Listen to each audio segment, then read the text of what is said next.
It don't matter the color of the skin, either woman or man. Just let the case land. It's here, it's in safe hands. This is God work, not a fake plan. Too many kids being found in these lakes, man. This is MTGV, and you with Miss V. She keep her ear to the street, like a drum to a beat.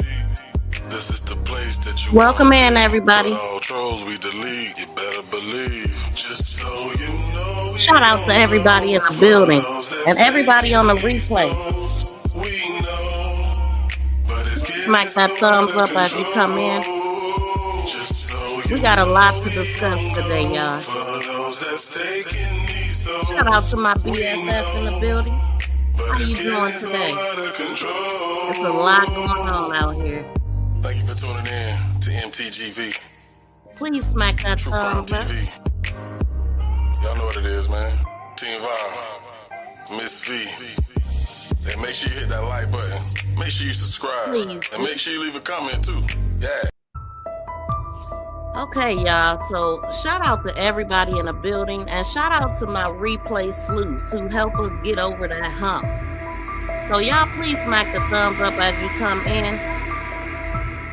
So we actually have 3 cases that we're gonna be talking about. I mean, a lot of stuff has hit my heart, and we're gonna be talking about Aphina Muhammad. She is the woman that unalived her manager for allegedly sending her home early twice.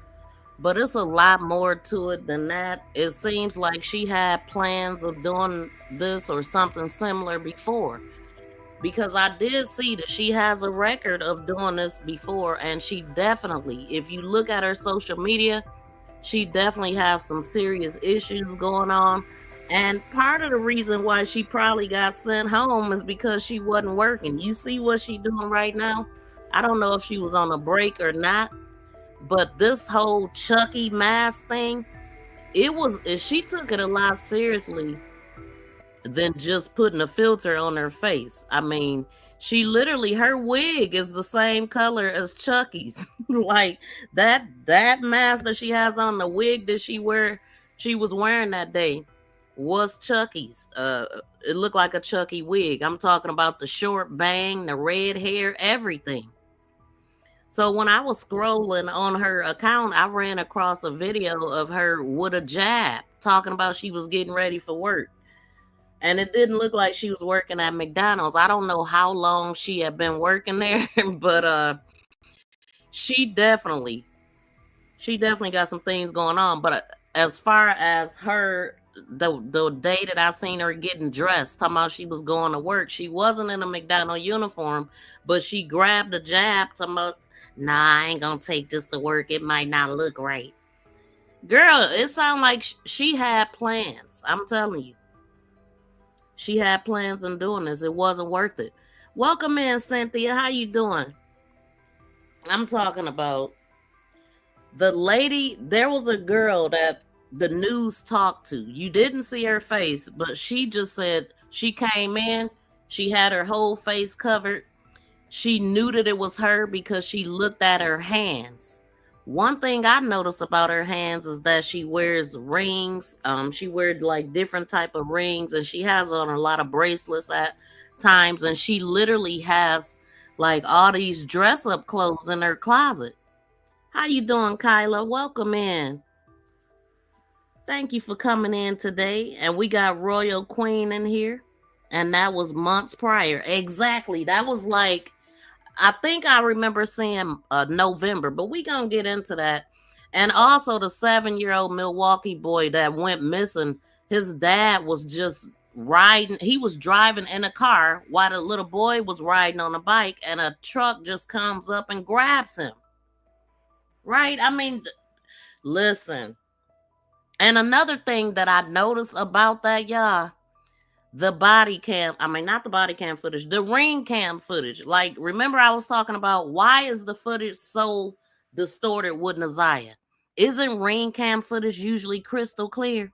Well, we got crystal clear ring cam footage, which I know that that's the type of footage that they release. You know what I'm saying? The type of content, the type of videos that comes from ring cameras is crystal clear. Okay. Shout out to Alma. Welcome in. Thank you so much for dropping the instructions.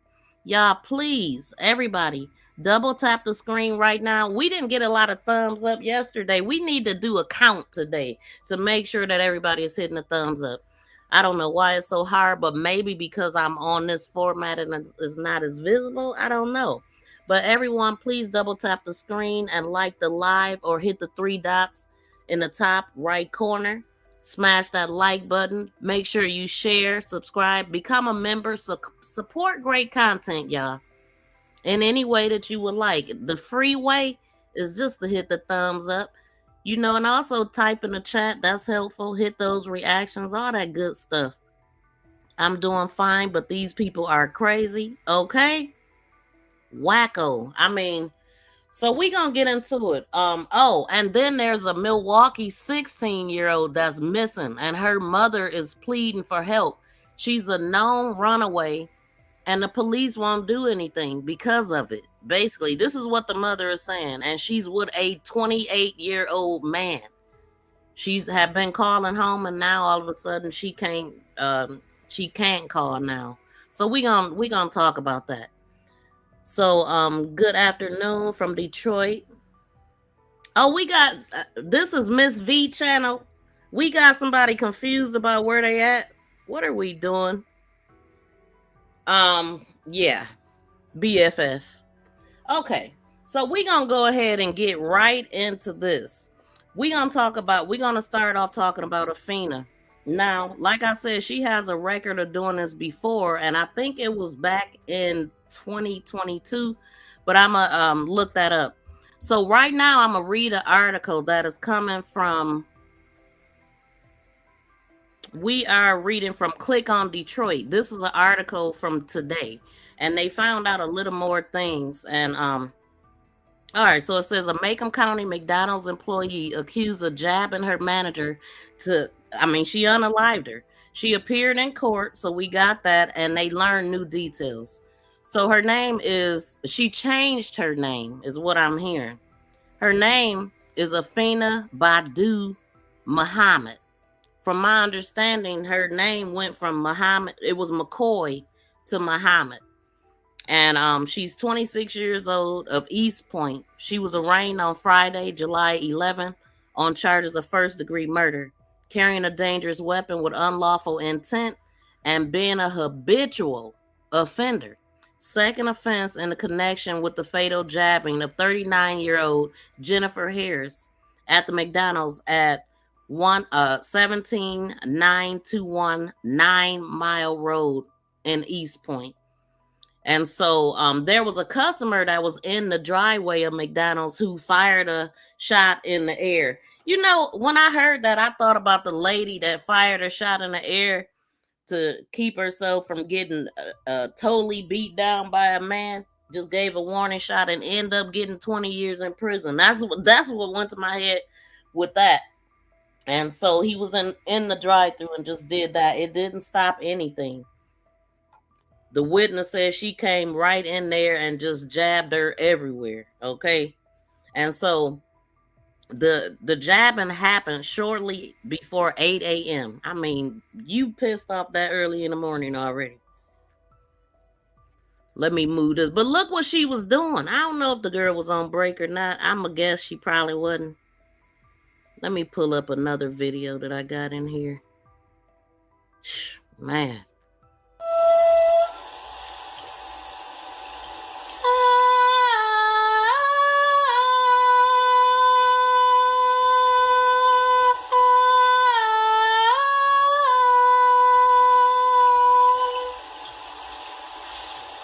I like the suit.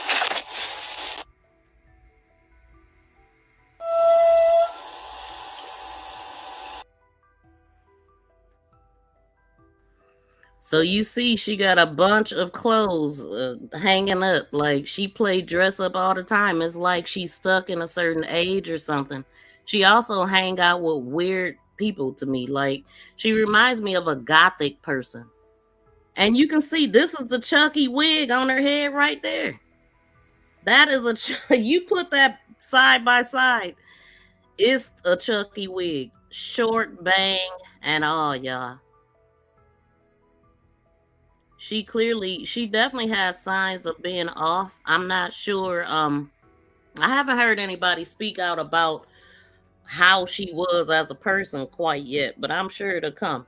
And so officers were dispatched to the McDonald's location after receiving a report of a jabbing and shots fired, or a shot fired. So when they arrived, they discovered the manager Harris and another employee, Muhammad, had been involved in an argument, which resulted in Harris sending Muhammad home early. So they got into an argument. Okay.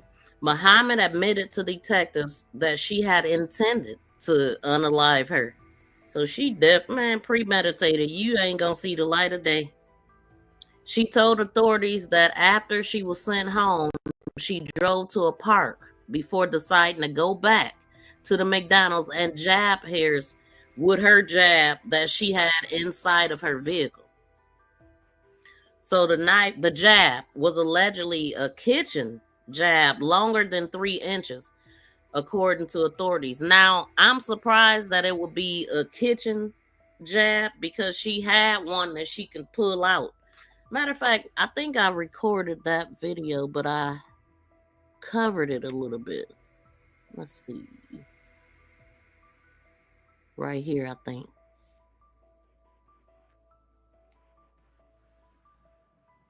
Oh, no. Hold on. Another dress up outfit. Chucky wig.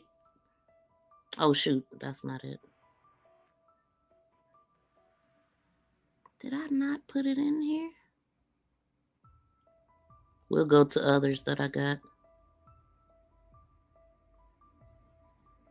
That's Play-Doh. So she's stuck in childhood. I heard that she was facing homelessness at a point. She was RAP'd allegedly. I'm not sure, but I did run into a video. I ran across a video where she was going in on some guy, or she was talking about this guy, and she was just saying, I don't want to have sex with you. I don't want to sleep with you. And she was screaming, and you could hear him in the background. Welcome in, Gigi.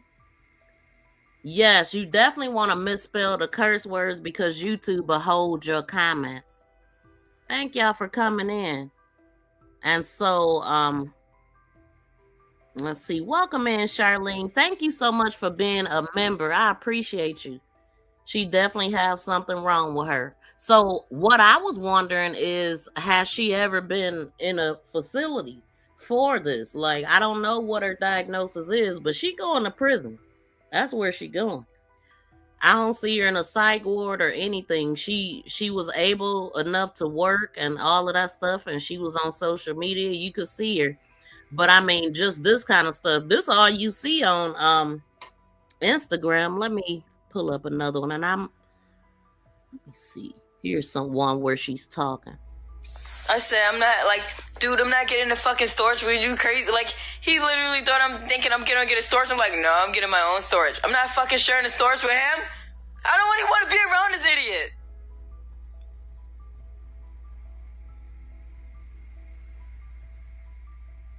I don't want to cause no collateral damage. So, angels, if you listen to me right now, fucking help me. I said, I'm not.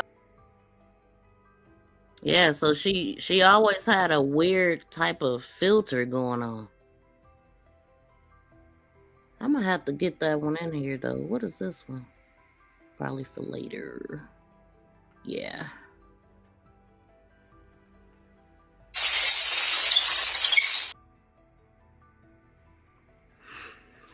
Okay. Yeah, I don't have it in here. That's annoying. Okay, so let me finish reading this article though. So she returned to McDonald's wearing a mask. And when she returned, hold on, let me do this. And when she returned, she entered through a back entrance at that. So she likely snuck in on the lady. But okay, so it says when she returned to the McDonald's, she entered through a back entrance with a hooded mask over her face. Oh, okay. So she had on this. She probably had on this. This is a hooded mask. It's probably like, I don't know, because this would have been scary coming in there, and it would have been, should have raised a lot of red flags if she came in with that, because that is a hooded mask. That's a hood. You can tell that it zips in the front. So that's creepy if she came in there with that. A hooded mask over her face in attempts to conceal her identity, according to a swear to from according to a swear to from Eastpointe Detective Showers. And it says Muhammad allegedly jabbed her manager multiple times. They talking about up to 15 times. She produced a weapon that was a jab longer than 3 inches, and she jabbed the victim multiple times, up to as many as 15, eventually causing her death. Assistant prosecutor said during Muhammad's arraignment, which we are going to go to that, the customer stops employee from fleeing. That's a good thing. Somebody jumped out the vehicle and held her until they got there. So it says a customer who was in a drive-through line intervened and fired a shot to try to stop the attack. It didn't work. And you know, when I seen that part where she's on that crane and she's holding that autistic sign or whatever, I thought about, man, that's Jarvis type right there. That's Jarvis type. Because it said autistic and something. I mean, you could see it. Slow, and then it says autistic, and she's on that crane. I thought about Jarvis. So the customer then held her at gunpoint until the officers arrived when she tried to flee. No one was struck by the bullet, according to the police. He had her sitting down there in a parking lot next to a vehicle, and he had her at gunpoint, said Edward, another employee who was working when the jabbing happened. That's when the police and all them rode up. Officers arrived and Muhammad was taken into custody. Harris was taken to a local hospital where she died of her injuries. The previous jabbing. So during the arraignment, the assistant prosecutor also said Muhammad is connected to a previous jabbing. So the defendant does have a prior. Has a prior instance of at least one that I'm aware of that involves a jabbing, similar, obviously, to the jabbing that occurred in this case. So the charges that she faced, she made a virtual appearance at 38th District Court, and she was arraigned at 1 p.m. on July 11th. She was arraigned on the charges of first-degree murder, carrying a dangerous weapon with unlawful intent, and being a habitual offender, second offense. So she has a $25 million bond, which she's a danger to everybody. And okay, so let me see what y'all saying. We're gonna go. I'm gonna pull up a couple videos too. Do y'all think that is anything the manager could have did to prevent this? I wonder if the manager noticed that she had some issues, and it would take to hear from people that may know her. But she basically was calling her a bully. And as a matter of fact, let's go to a couple videos. This channel may feature copyrighted video and audio content under the guidelines of fair use permitted by copyright statute for purposes such as criticism, comment, news reporting, teaching, scholarship, and research. All content and credit go to the original creators. No copyright infringement is intended. This channel may feature copyrighted video. So we gonna get into it. And you can see where this video is coming from. All right.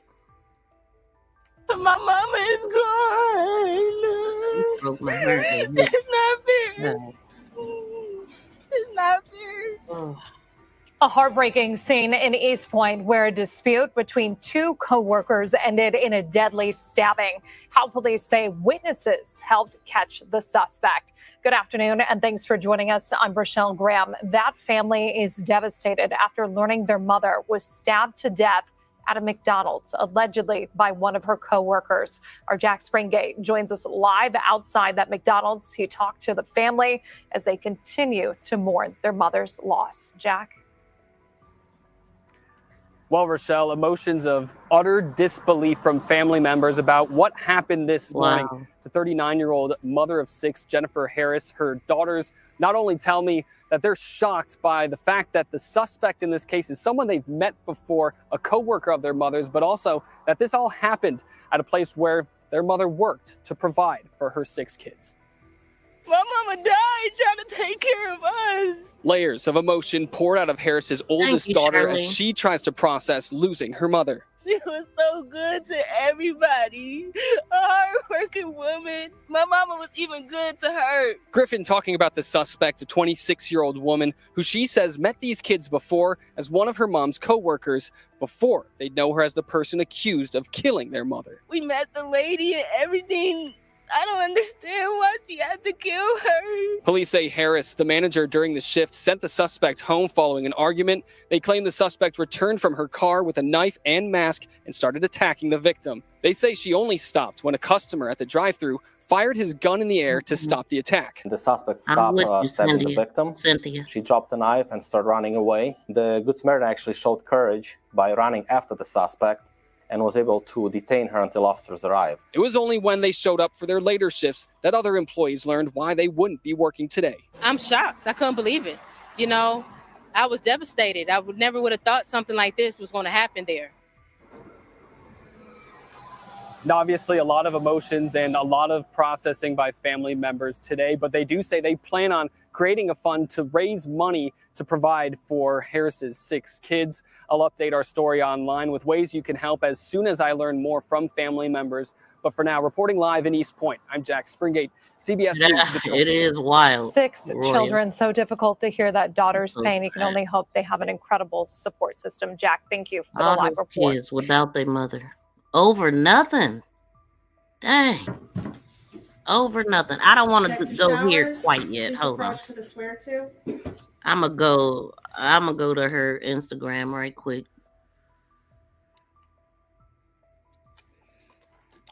And let me pull this up. So I don't think the roommate was a real person.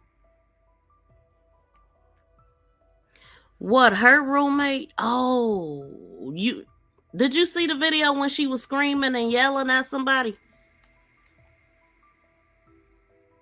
And I don't even know if I'm going to be able to find that one, but I am going to go here. We'll go here. We're going to go, and I'm not going to pull it up, y'all. I'm going to just look at it.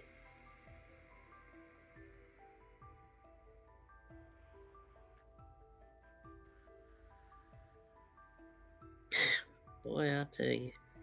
Let me see if I could find something where she's talking about something else too.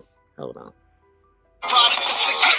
No, we ain't done. That's when she in a Chucky mask. Let me pull this back up. Y'all, please smack the thumbs up. She loved dress up. You can tell, no matter what it was. You could tell she was happy to have that on. She's styling and profiling.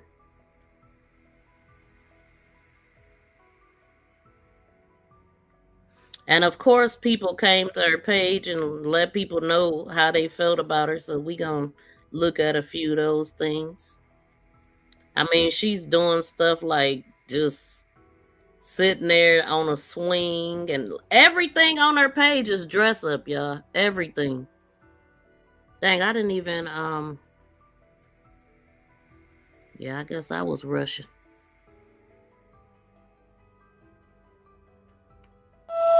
Weird.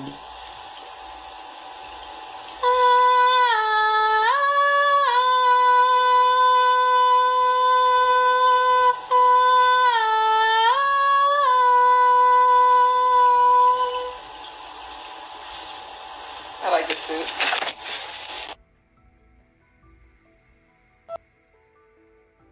Well, she got a whole closet full of suits.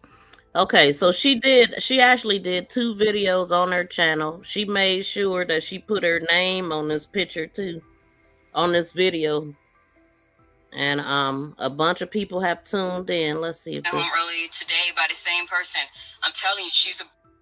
I got sent home early yesterday. I'm gonna stop this along the way, y'all, because y'all probably have heard this. Yesterday. I got sent home early today by the same person. I'm telling you. Wait, hold on. I'm trying to read. I got sent home early yesterday. I'm trying to read what it says. It says, so yeah, that kind of morning. That was 5 days ago. And then the other one, she just put like a bunny rabbit. I mean, a magical hat and a bunny, like a musician hat with a bunny and all these little fairies. Like, that's her title.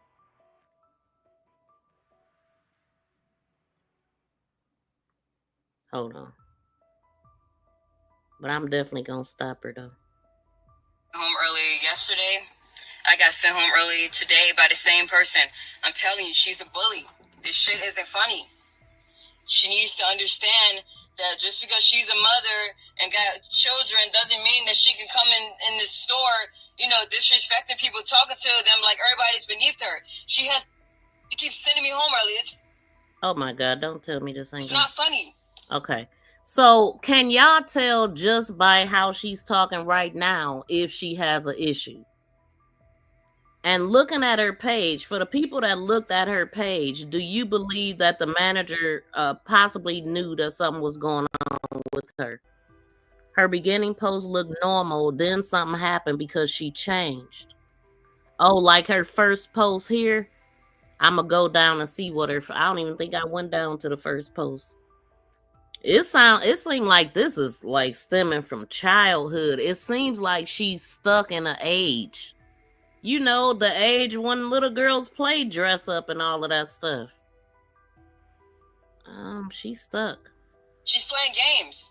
And then all day, throughout the day, she keeps saying her little racial shit. And then throughout the day, she keeps on like putting negative energy in there, talking to... Now the racial stuff threw me, because what are we talking about here? People gossiping about people. It's not funny, man. That shit gonna have to stop. She's a bully. I'm telling you. She's a bully. She brings a lot of negative energy in there. She always panic when there's a lot going on, and then she try to manipulate that and make it seem like we ain't doing something right, but we are working really hard and doing great. It's just the fact that she panicked, and I caught her a few times making a mistake, and she tried to hurry up and play it off. See, so she, in her eyes, to me, based off of that, what she said is like, the manager thinks she's perfect, but I caught her doing something wrong, you know.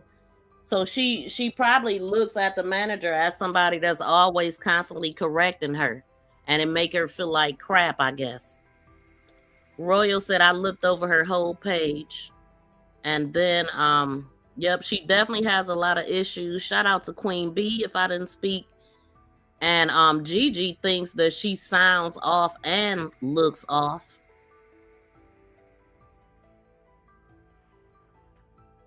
Let's keep going. You know, nobody's perfect. It's fucking McDonald's. It happens. You know what I mean? Like, sometimes, like, somebody might get confused. So fuck, it gets busy, yeah. But she needs to stop playing like she don't be making mistakes. I be catching her. So all that animosity and shit that she keep putting in the air and stuff, then trying to tell me I'm always snapping on people. No, that's false. No, I don't snap on people. I don't go in there doing that. I tell her, no, I make peace. That's what I'm doing. I've been creating peace. So all that negative energy that she's bringing in there and trying to manipulate it, no, that's going to stop. I think she the one bringing in the negative energy based off of what she did. I mean, of course, we can't go with nothing she's saying at this point because of the end result. And basically, her thinking is off, period. I mean, yeah, she probably wasn't doing nothing, y'all, at work. And right, BFF said. So do y'all think, BFF, you think you could tell that she was off? I think the manager was talking junk and it was going back and forth with her. Really? I don't know. I have not even looked for the manager's page just so I could see what type of person she was. Because you can tell a lot by somebody's page and how they might come off. So right now, I don't have anything telling me that. We just have the daughter saying that the mother was a good person and all of that kind of stuff. Who knows what kind of conversation she's made up in her head. Exactly, Happy Mac. Definitely. She seems unreasonable. But let's keep going because we don't know. We don't know anything about the manager. All that negative shit she's saying about, her personal life, all of that. No, she's bringing all of that in there and then playing games saying she want to take her belt off and beat somebody. Y'all act like my kids in here. No, we ain't your kids. Respect us. Stop talking to us like that. So I wonder if the manager really was doing that, saying that y'all acting like kids, and maybe she felt that way. But I don't know. I don't know if we can believe anything that she's saying, but we gonna listen with some open ears though. Welcome in, Angela. She said, I worked in fast food years ago. When they don't get enough customers coming in, they have to reduce staff and send some workers home. Yeah, it sounds like she was being sent home for probably them getting into it. Let's see. That shit is crazy. I'm telling you. But to get sent home 2 days in a row, man, What's she and I telling came you? in on my off day to make up my time, and she still sends me home early, it's not funny. Somebody will have to do something about that. It's not funny. See? Right there, she made her choice. Somebody about to do something about that. So, I mean, she's talking in third party. She is the somebody that was going to do something about it. She was that mad about that. It's not fair. It isn't funny at all. So, she could keep being a bully if she wants to, but that shit is going to catch up to her. Because it ain't funny at all. It ain't. I got sent home earlier yesterday. I got sent home earlier yesterday. I got sent home early. Then one day she coming in there talking about some yeah, I broke my door in half and I had to pull my gun out on my kids since this and that. Well, telling us that like the fuck you telling us you. Then one day she coming in there talking about some I wonder if the manager did that. Do y'all believe what she's saying? I'm having a hard time believing her because of what she did. But do y'all believe what she's saying? Her eyes look soulless, black and dark. Man, matter of fact, let me see. I got a video of her when she's talking, but I just didn't know how much of it they showed. Let me put this up right quick. I'm gonna just let us look at her while she's talking. I got sent home early yesterday. I got sent home early today.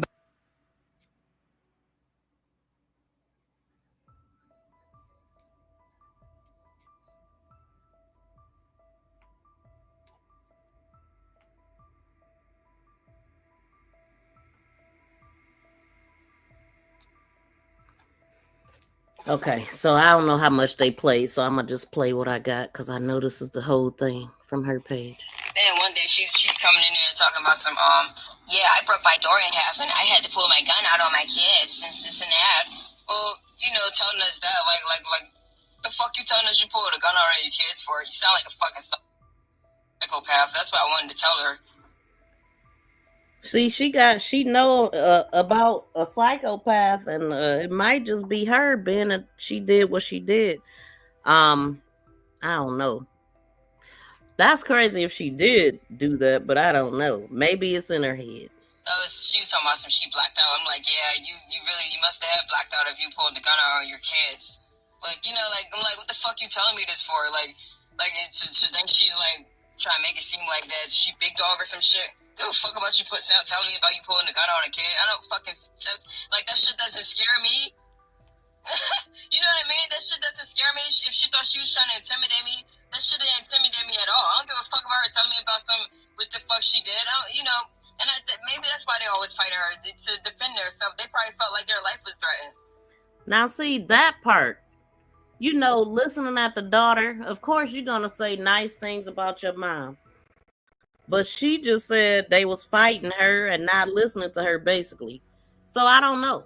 Have y'all heard anybody in the family? I don't know. Has anybody in the family spoke out besides the daughter? She looks off, her eyes show it. Yeah, it's something in them eyes, boy. They tell a story. Mostly the blank stares. Oh shoot. I think these videos was posted prior because she had already planned to unalive the woman. Yeah, they said that she had left. She was gone for a couple hours and came back. That's what they saying. Let me see if, oh shoot, I didn't mean to do that. The fuck out of here with that shit. Wait a minute, do you, hold on, because I could see the comments before. They was lighting her up. They probably made it where you can't even see the comments. Yep, and I didn't mean to hurt that either. I'm trying to... Yep, it only lets you share. That's crazy. Who did that? Instagram? They get on my nerves. It wasn't like that just the other day. Like, I be seeing this stuff when it first happened, and a lot of times I just don't be feeling like going live or can't go live. But I seen all, they done turned off all the comments on her. Wait, not this one though. They only turned them off on the stuff that we want to know about. That's okay. People will just go comment on those. They get on my nerves with that mess. And she's sitting up here eating an apple in a Chucky mask. And then it's just weird because it's a filter, so it's going behind the filter. It looked crazy as heck. Somebody said the orange hair and the Dahmer glasses. Baby, I'm out. This is why my grandma always told me to be careful how you treat people and what you say. Now, she took what the manager said to her as a threat, but did the manager really mean it as a threat? Shout out to T. Beezy. How you doing? I mean, I don't know if the manager said it or not. I can't even put it on the woman. She's no longer here, and this girl jabbed her at least 15 times. That is crazy. So the manager was threatening her and other co-workers with a pew-pew. Nobody called corporate or cops. Not no one. Exactly. And I mean, and that's not what she just said out her mouth, is that she was telling a story about her kids at the house and how she put a weapon. But I don't even know if the woman said it or not. She could be lying on the woman. You know. And then somebody said, I'm believing more that she might be undiagnosed schizophrenic and that she might have not been bullied. She just couldn't catch on to her manager's jokes and plan because she's off. I don't know. It could go either way. Wonder can see. Wait. She's slow as heck. Stevie Wonder can see. Definitely. That's what I said. She's definitely Jarvis's type. She is just his dang on type. And blaming the manager. So, I mean, exactly. So that I can't put no dirt on the manager. Like, the way that I am, I just can't. I ain't about to believe somebody that did what this girl did. Okay, so, oh shoot, I'm playing other videos here. What the heck? Hold on, y'all. Let's go to this.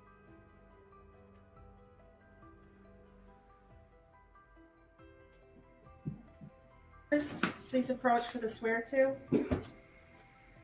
I ain't see this yet. Please raise your right hand. Do you swear that the information being provided is true and accurate to the best of your information, knowledge, and belief, subject to penalties of perjury? I do.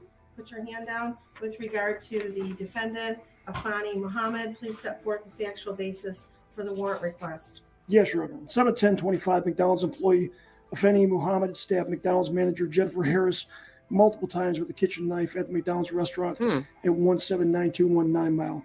Harris was not armed at the time and died of her injuries. Prior to the stabbing, Muhammad was sent home by Harris for not performing her work duties and told Harris, "I'll be back." Muhammad was arrested on... Okay, just like I thought, she wasn't working. She too busy in the dang on playhouse at McDonald's in the playland when she's supposed to be working. She all in the storeroom recording and playing with cheese or whatever was in that bag. On scene, and the knife was recovered. Muhammad admitted that she intended to kill Harris and stated that after she was sent home, she drove to a nearby park, decided to come back and stab Harris with a knife that she had inside of her vehicle. When Muhammad returned to stab Harris, she entered the back entrance with a hooded mask over her face in an attempt to conceal her identity and attempted to flee the scene after the stabbing, but was stopped by an armed customer. And the requested charges are murder in the first degree, count 2, dangerous weapon carrying with unlawful intent, and there's a habitual second notice offense. Is that correct? That is correct, Your Honor. The warrant is being signed, and we can proceed to arraignment. Thank you, Your Honor. Calling file number 25354, People versus Afeni Muhammad. Counsel appearances for the record, please. Good afternoon, Your Honor. Sean Haney, on behalf of the people. Thank you very much, Jennifer. Please, this honorable court, ma'am, bearing on behalf of Mrs. Muhammad, who does appear to be asleep. Your name, please, ma'am. Afeni Muhammad. Very good. You're here today for arraignment on the charges of murder in the first degree, premeditated, count 2, carrying a weapon with unlawful intent, and a habitual second notice. Mr. Licata, how does your client wish to proceed? Thank you very much, Your Honor. At this time, my client is asking the court to enter a not guilty plea. This matter set for a probable cause conference of the preliminary exam.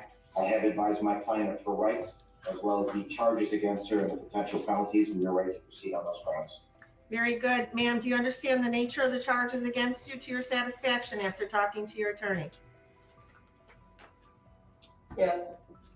Very good. I will go ahead and enter a not guilty plea on your behalf. Are you requesting a court-appointed attorney? Yes. I will appoint an attorney to represent you. We'll set this matter for a probable cause conference on July 23rd, 2025 at 1 p.m. The preliminary examination will be on July 30th, 2025 at 1 p.m. As to bond, Mr. Licata. Thank you very much, Your Honor. Just briefly, my client is 26 years old, does live in the great city of Eastpointe. Your Honor, my client is a high school graduate. In fact, is actually was taking some online classes for college for a physical therapy degree. Your Honor, there are some disturbing facts in this particular matter, but there are facts that haven't been brought out yet, and my client is extremely anxious to have those facts brought to light during the pendency of this case. She was in an extremely abusive relationship that was not only mental but physical, that involved alcohol issues, which is where the habitual second stems from, and her prior record.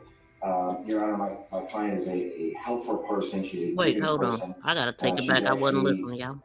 My client is a high school graduate. In fact, is actually was taking some online classes for college for a physical therapy degree. Your Honor, there are some disturbing facts in this particular matter, but there are facts that haven't been brought out yet, and my client is extremely anxious to have those facts brought to light during the pendency of this case.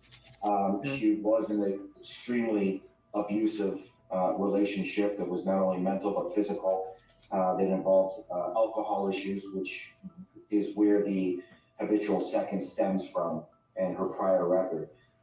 Your Honor, my client is a helpful person. She's a giving person. She's actually is credited with saving a life because of a 60-year-old who had skin cancer that she may go to the doctor to find out that that's exactly what it was, and that person is doing extremely well right now. I understand the facts that have been laid out today in the warrant, but at this time, Your Honor, we are asking the court to consider a bond in this manner that is appropriate. Get out of here. My client can meet so that she can meet with her attorneys and prepare her for defense in this matter. Thank you. Thank you. So he basically said she was in an abusive relationship, and that's who she jabbed. That's what he said. Did I hear him right? Oh shoot, I don't give a dang what she talking about. I did just run across some people. People are saying, I just ran across this post right here. Hold on. Somebody said, believe what you want, but the manager made it a hostile environment. She was a bully. I made my daughter and son quit because she was horrible. My daughter called me daily because she did her the same way. She threatened physical harm to my daughter multiple times, and her sister threatened my baby on multiple occasions. While I don't, and it's cut off. I don't know who the woman is. And then somebody said, I'm not saying she right, but I am saying I get it. It's very much possible to have a last straw, especially when you already going through it and just want to simply work. It ain't no excuse for what she did, and I ain't gonna make none for her. And we don't have any proof that this manager was like that. But even if she was, that's when you quit and you go find another job with somebody that's nicer. But to sit up here and make excuses for her for what she did, that I'm not gonna do. It ain't no excuse for what she did. I don't care what the manager did unless she put her hands on her. You don't have a right to come in there and jab that woman up like that girl did and offer some words and sending her home. Get the heck out of here. My bad, y'all.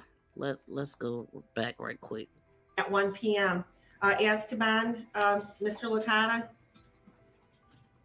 Thank you very much, Your Honor. Just briefly, my client is 26 years old, does live in the great city of Eastpointe.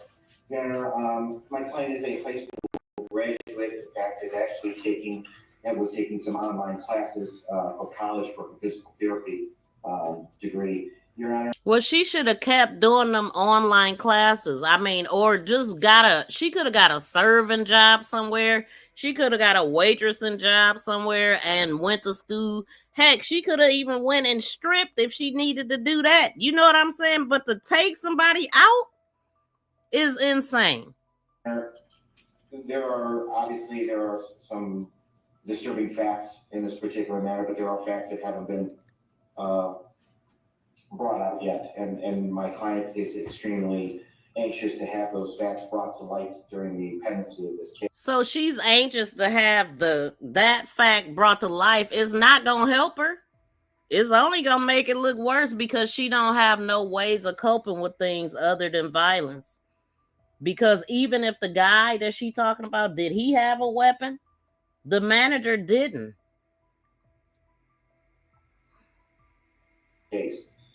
She was in an extremely abusive relationship that was not only mental but physical, that involved alcohol issues, which is where the habitual second stems from.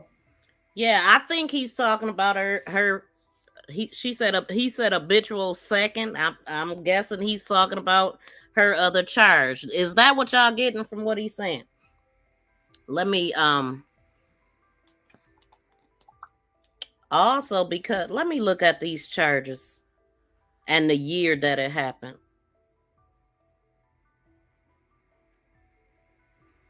So it says here that it was 1/11/22 and the charge was unlawful injury, jab, cut, wound without malicious is what it says. And then her hearing for that was 4/28/22. And then heck, it's another one. It says the offense date was the offense date is the same. So the offense date is the same, but yeah, okay. So it says defendant, offense date 1/11/2022, amending charge, unlawful wounding. And then her hearing for that was 2/18/22. Did she do any time for that?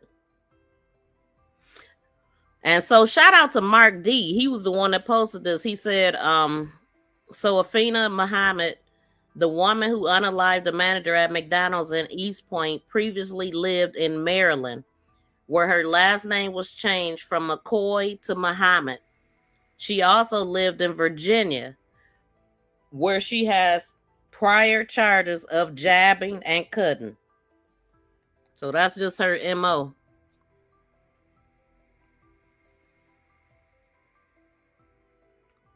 She one of those woke, don't want to work, think she's a magic type people. Oh, and that's funny you said that, because she got this whole musician hat and a rabbit and all, rabbit in a hat. So she dressed like one too. I mean, she dressed in character too. The media is the problem. They only want their theory out there. Yeah, man, that is true. But think about it. The media controls or was in control prior to social media taking over. Now we can, some people creating their own narratives, but I mean, we do get over here. We definitely use news sources and get the information, but it's equally important to find out what the people are saying, the folks that's close to them. Like, that's what those are the people that know the real deal. We do that over here. We want to know what the people's saying. Okay, let's get through this. And her prior record. Your Honor, my client is a helpful person. She's a giving person. She's actually is credited with saving a life because of a 60-year-old who had skin cancer. Oh, she saved a life, so it's okay that she took one. No, it don't. None of that stuff matter. Don't none of that matter. You could be the best person in your whole life and never did anything wrong. You could donate to the homeless. You could save a life, give a kidney, whatever. But that one thing of jabbing somebody over 15 times at a McDonald's for getting sent home early, that cancels everything good you ever did in life. So quit wasting your breath. She may go to the doctor to find out that that's exactly what it was, and that person is doing extremely well right now. Okay. I understand the facts that have been laid out today. Jennifer ain't doing well though, so it really don't matter, sir. In the warrant, but at this time, Your Honor, we are asking the court to consider a bond in this manner that is appropriate, that my client can meet, so that she can meet with her attorneys and prepare her for defense in this manner. Thank you. Thank you. On behalf of the people. Yes, thank you, Your Honor. Pursuant to court rule, the court is well within its authority to grant no bond involving any case involving murder. In this case, we are requesting no bond for this defendant. Also provided within the court rules are certain factors for this court to consider when determining whether to grant any bond at all. And in this case, we are requesting no bond as I indicate. First of all, the court can consider whether or not this defendant is a threat to the community. She entered a public building with other individuals, other employees that were present. She produced a weapon that was a knife longer than 3 inches, and she stabbed the victim multiple times, up to possibly as many as 15 times, eventually causing her death.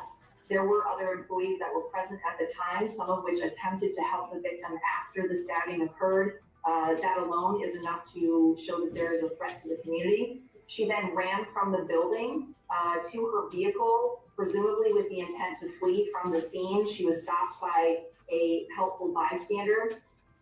You're also able to consider the likelihood of conviction in this case, given the facts as laid out by Detective Showers and the information that the prosecutors have reviewed in order to charge this defendant. There is a very high likelihood of conviction.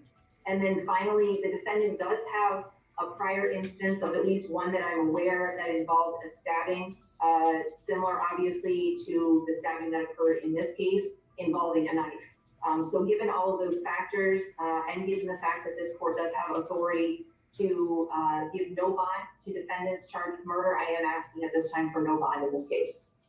Thank you, counsel. The court has reviewed the charges and the circumstances surrounding this case. The defendant is facing various serious charges, including murder in the first degree, which is one of the most serious criminal offenses in our state, carrying penalties up to life without parole. Additionally, carrying a dangerous weapon with unlawful intent further underscores defendant's potential threat to public safety. Defendant has a prior criminal record out of Virginia for malicious wounding.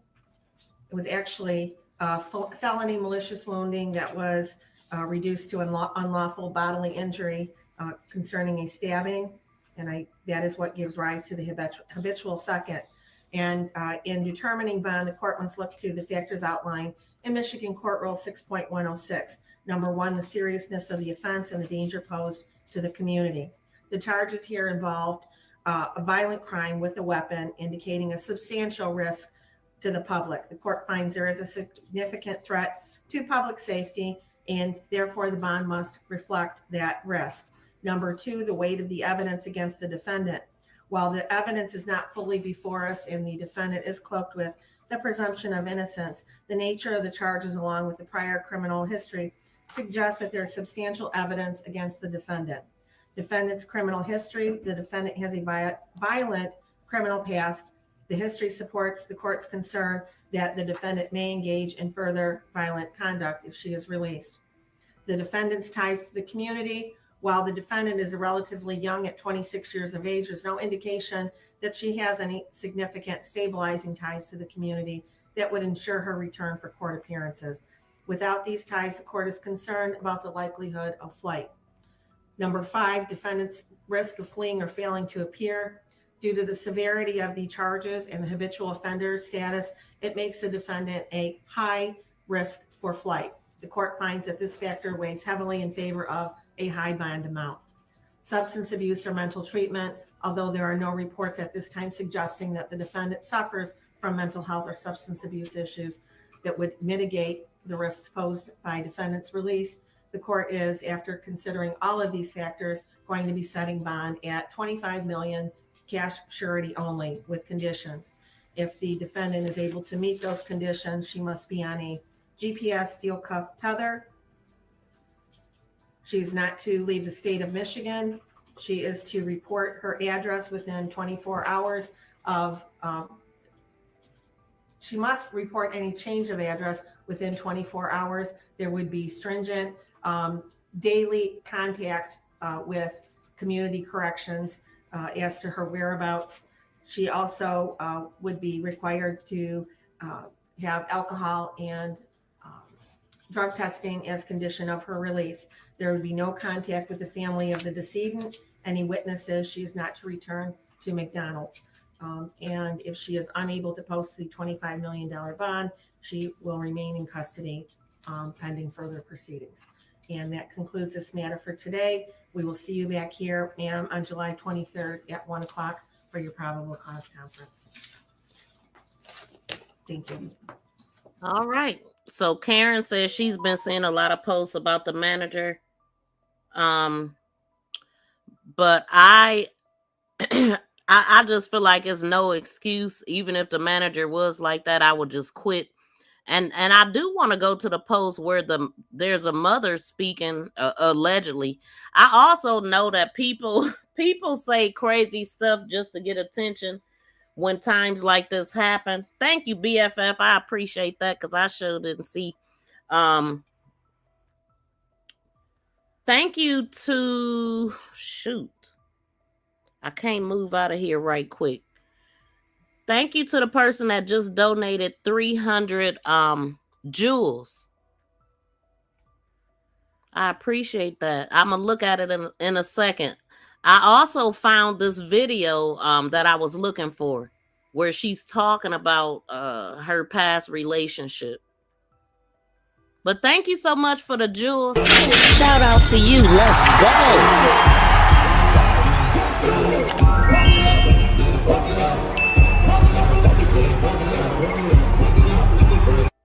Shout out to you. Let's go. I appreciate that. So this video it was posted a couple days ago, and we just gonna listen at it. Because how I said how like It's about 3 minutes. I'm just sitting at this park right now. I wanted to I had to talk to my neighbor Wayne again and like clear up everything with him, because how I said how like he always like he's always like he always like look at me a certain way or something, and I told him that like I don't want to have sex. I told him that. So it's like, you know, sometimes he would give me something to eat or something if I didn't make anyone on Instacart. I get that, but I told him like I don't want him thinking that that I owe him that just because he do that for me. Sometimes I want him to think that I owe him sex. So now, like, after I told him that, it's like he's been crying and crying and telling me he think I use him, dismissing everything that I do for him and did for him, dismissing the fact that he had this condition that he'd been going through for a long time and nobody can help him but me. I helped him get through it, and I cook, and you know, I don't have a lot of money, but I still make money at work, but you know, I don't have a car right now. I'm still working to get in a car, and he feels like I owe him sex, and now he's mad and crying and trying to make me feel guilty. I need to just calm down. I'm gonna be okay. But I should have known. I'm playing my peaceful music so I don't have to listen to you doing this, and you're interrupting my music, calling my phone. Okay, so the first video was her at a park talking about it, and now she's in her appears to be in a bedroom, and but you're gonna hear a man in the background. I just couldn't hear what he said, but so now she's in a room. It looked like she got on the same hat, same hairdo, so it looked like it's from the same night. Please leave me alone. You told me you never ignored me. Stop. Wait a minute. Did y'all heard the man's voice? I'm gonna be okay. Don't. I'm playing my peaceful music so I don't have to listen to you doing this, and you're interrupting my music, calling my phone. Please leave me alone. You told me you never ignored me. Stop fucking with me! Let me alone! Please! Please leave me alone! I don't want to have sex with you! I don't want to have sex! So stop! I already told myself I don't want to have sex with you! She said, okay. Thank you. She said, I already touched myself. I don't want to. What? Hold on. Now, okay. I don't know when all of this stuff happened, but there's some posts, and it says Wayne. Okay. And it says today at 4:59, how can I be positive when everything negative comes at me from all directions? Okay, so I'm assuming that's her talking. Hey, you're going to have to wait a minute trying to get money to send you. She said, I'm not even, wait, hold on, at the motel. I'm not even near the motel. Oh, shoot. Dang it. Hold on, because I'm trying to see what they're talking about. Oh, my God. Please let it go past it. Hold on, y'all.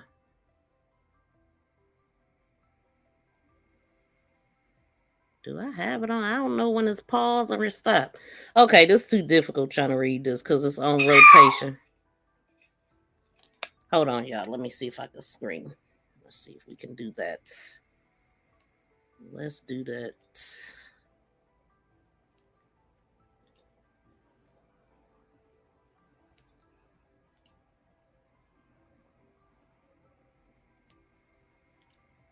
I don't know. This might be too. Goodness gracious. A lot of the coworkers said that they make. Okay, now let me go back and see if I could make any of this out. So let me turn this down. Might be in my background. Okay, so she said well, I can't even see what that part said, but it says I owe you nothing else because I've been paid you back for the check you loaned me. However, I'll still help you for now, but you have to wait until the money gets on my card. But I want you to understand I don't owe you anything. This is coming from the genuinely of me. I was always genuine. This is somebody else talking. I was always genuine, and everyone was out of love, not want. That is the truth. Hold on, y'all. I'm trying to make it out. Trying to force someone to have sex with you. Okay, so this is her in the gray. Okay, I know y'all can't see it, but trying to force someone to have sex with you, even when they repeatedly told you they don't want to have sex with you, isn't genuine. I will talk to you later when I'm able to send money. Hold on.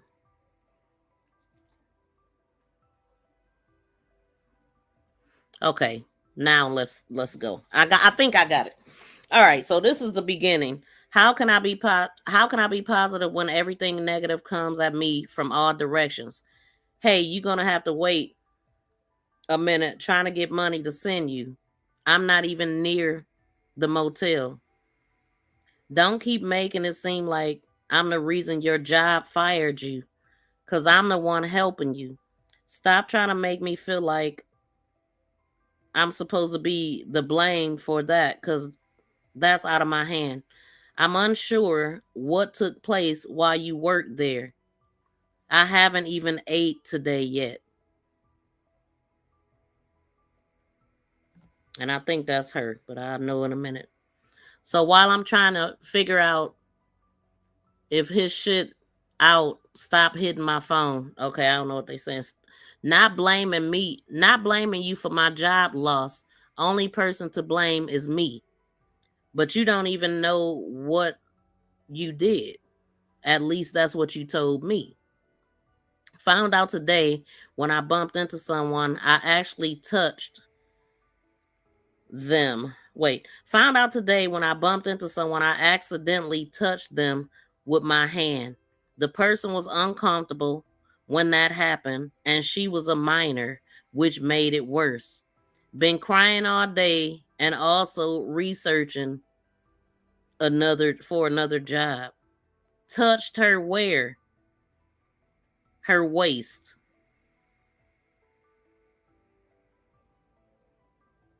And I can't see the other stuff. You got to really be mindful of things like that when you're around people in small areas.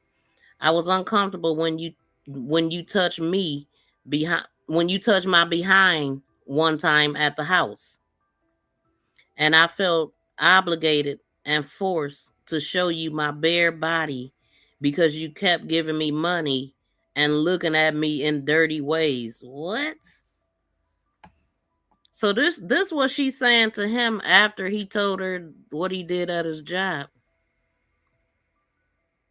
That's interesting. Keep your hands to yourself. But anyway, I was uncomfortable when you touched my behind one time at the house, and I felt obligated and forced to show you that. Now that part don't make no dang on sense. But you felt obligated to show him. Did he ask you to show him? Did he force you?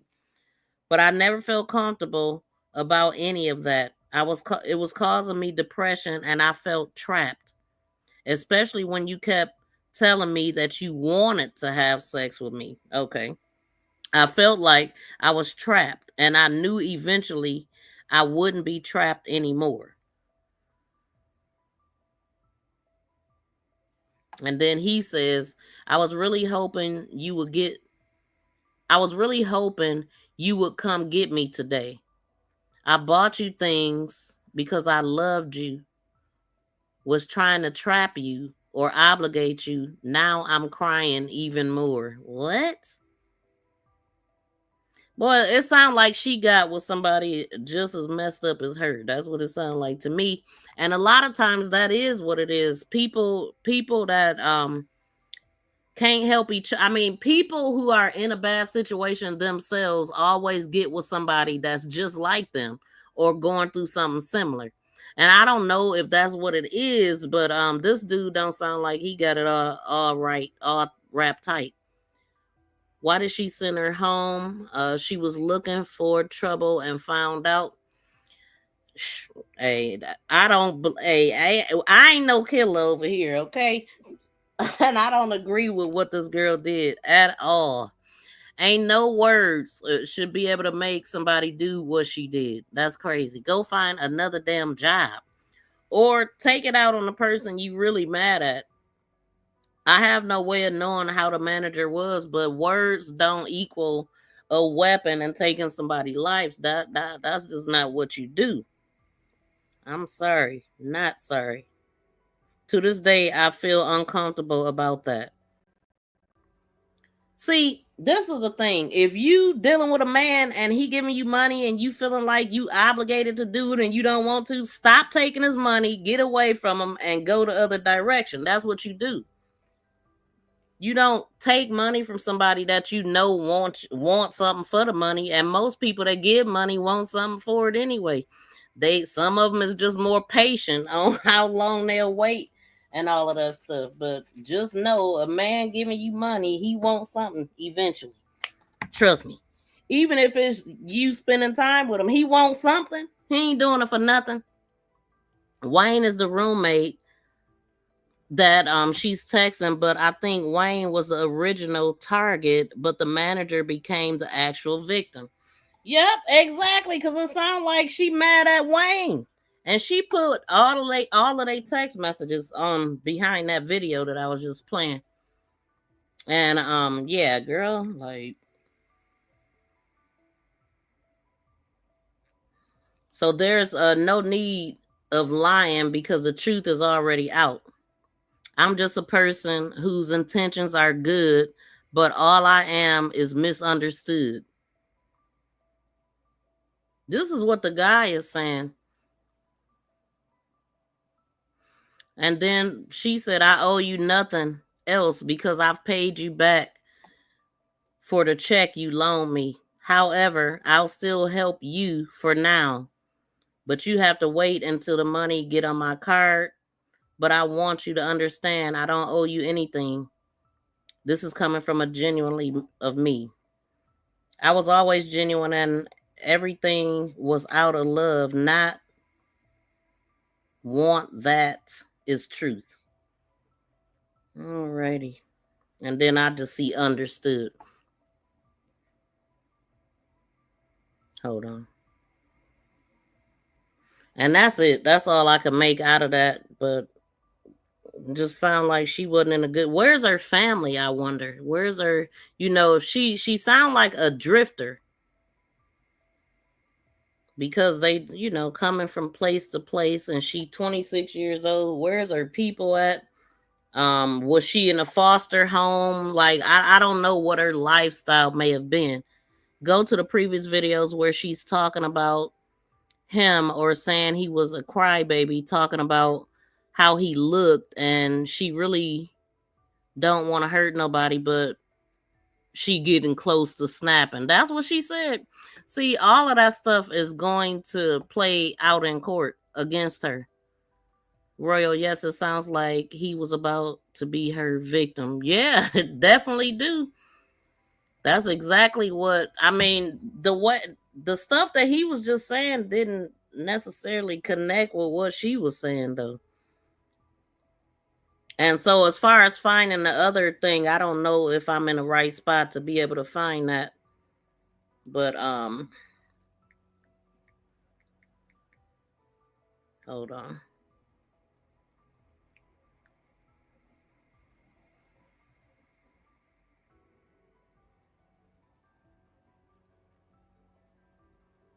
I ain't seeing the comments about the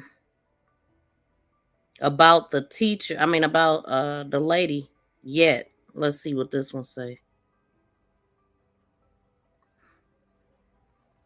So somebody, this is about that. So these comments might say, somebody said Aphina Muhammad, 26, is alleged unalive charged with, okay, jabbing her. And it says due to alleged bullying in workplace. But we heard in court that it was due to her not performing her job duties. BFF said they both weird. Let's see.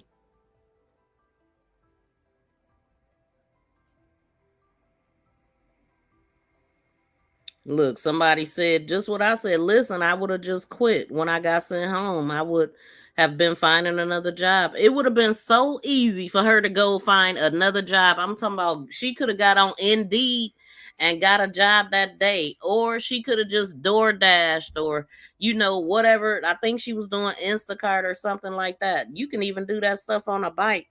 She could have did anything but grabbed a weapon and unalived this woman for nothing. That's insane. Absolutely. So yeah, I don't see nothing else right now. Yeah, she sounds like she was about to be her victim. Do anybody want to call in and give your opinion about what happened, or share something that you might have seen that I didn't see? I'm gonna put up the number if anybody want to call in.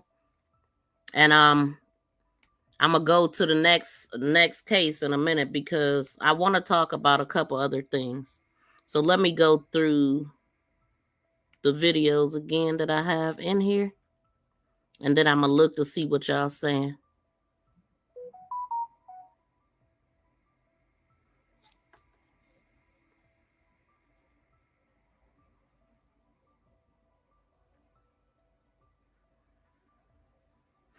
Shout out to Royal for sending me another 100 jewels, and thank you for sending the 300 jewels the first time, Royal. I greatly appreciate that.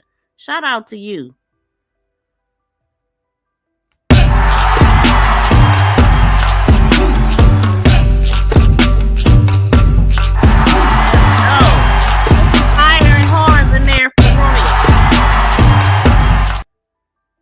Thank you so much. Let me move this right quick. Oh, shoot, I didn't really have to do that. Let's go here. I said, I'm not getting the fucking storage. Were you crazy? Like, he literally thought I'm thinking I'm gonna get a storage. I'm like, no, I'm getting my own storage. I'm not fucking sharing the storage with him. I don't really want to be around this idiot.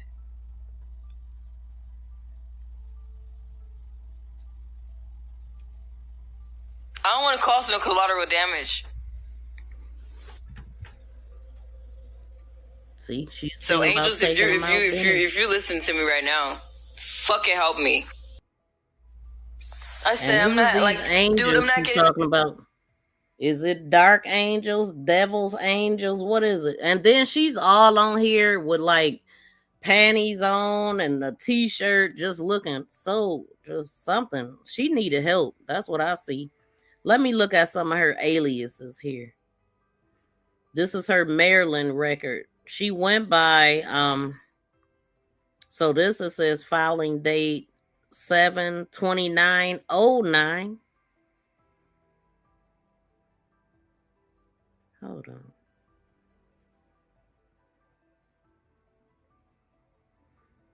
Conversion default jurisdiction. I mean, it ain't telling me what the charge is, but her aliases is Imana Badu Muhammad. She got Aphina Badu Muhammad. And then she got what? Sally Kasaya Alara Muhammad. Like, she has so many names that she would go by, which is insane. Wow. That's the one where she gonna say she don't want to hurt nobody. On that video, you was just playing. Oh, for real? Oh, okay. So it's on her Instagram then. I was on Facebook when I was just reading that other stuff. Let me see if I can find it on Instagram then.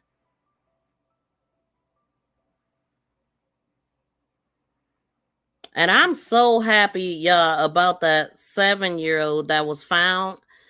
I don't know who the guys are that did that or what was going on with them, but okay, so I might better get the whole conversation. Hold on. If she talking in all these, let's see. The fuck are you looking at? She talking. Or are you looking at me like that? She talking to herself, by the way. You got something to say? Say it to my fucking side of my face, you stupid fuck. Dang. Triggers YouTube. No. Let's see. Okay, she just looking weird with this freaking clown peeking out of her mask. Nothing on there. I did my deliveries today by myself. Because I don't want this fucking idiot beside me. Dang. He called my phone fucking nagging at me. He keeps fucking nagging at me. She wouldn't And I can't fucking take it.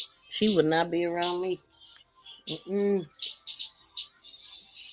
know why you didn't get me. I was in the house. I'm fucking tired of his voice. I'm fucking tired of his face. He's fucking annoying me. Damn. I have to get away from him. That's why we're getting evicted. I have to get away from him. That's why you getting evicted?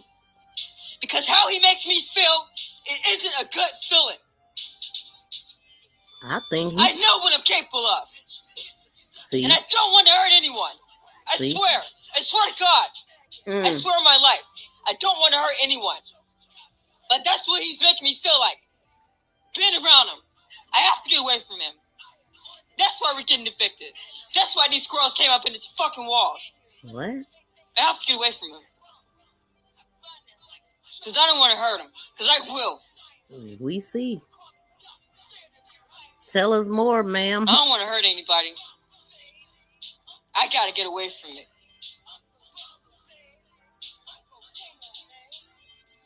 This dang And I mask. swear, if you fucking touch me again, I'm gonna have to fucking use force. I I already pushed him before. I already pushed him off of me. He think it's funny, but it isn't. He think he's cute, but it isn't. And yesterday, he showed his true fucking colors. Jeez. And I told him straight up, you're a fucking pervert. Man. And he started crying. And I started calling on angels saying, yo, angels, give me the strength, give me the patience. And then you're like, no, angels, she's lying on me. She's being a bully. No, I'm not a fucking bully. Yeah, I can see right through him. She the bully. He disgusts me. He disgusts me.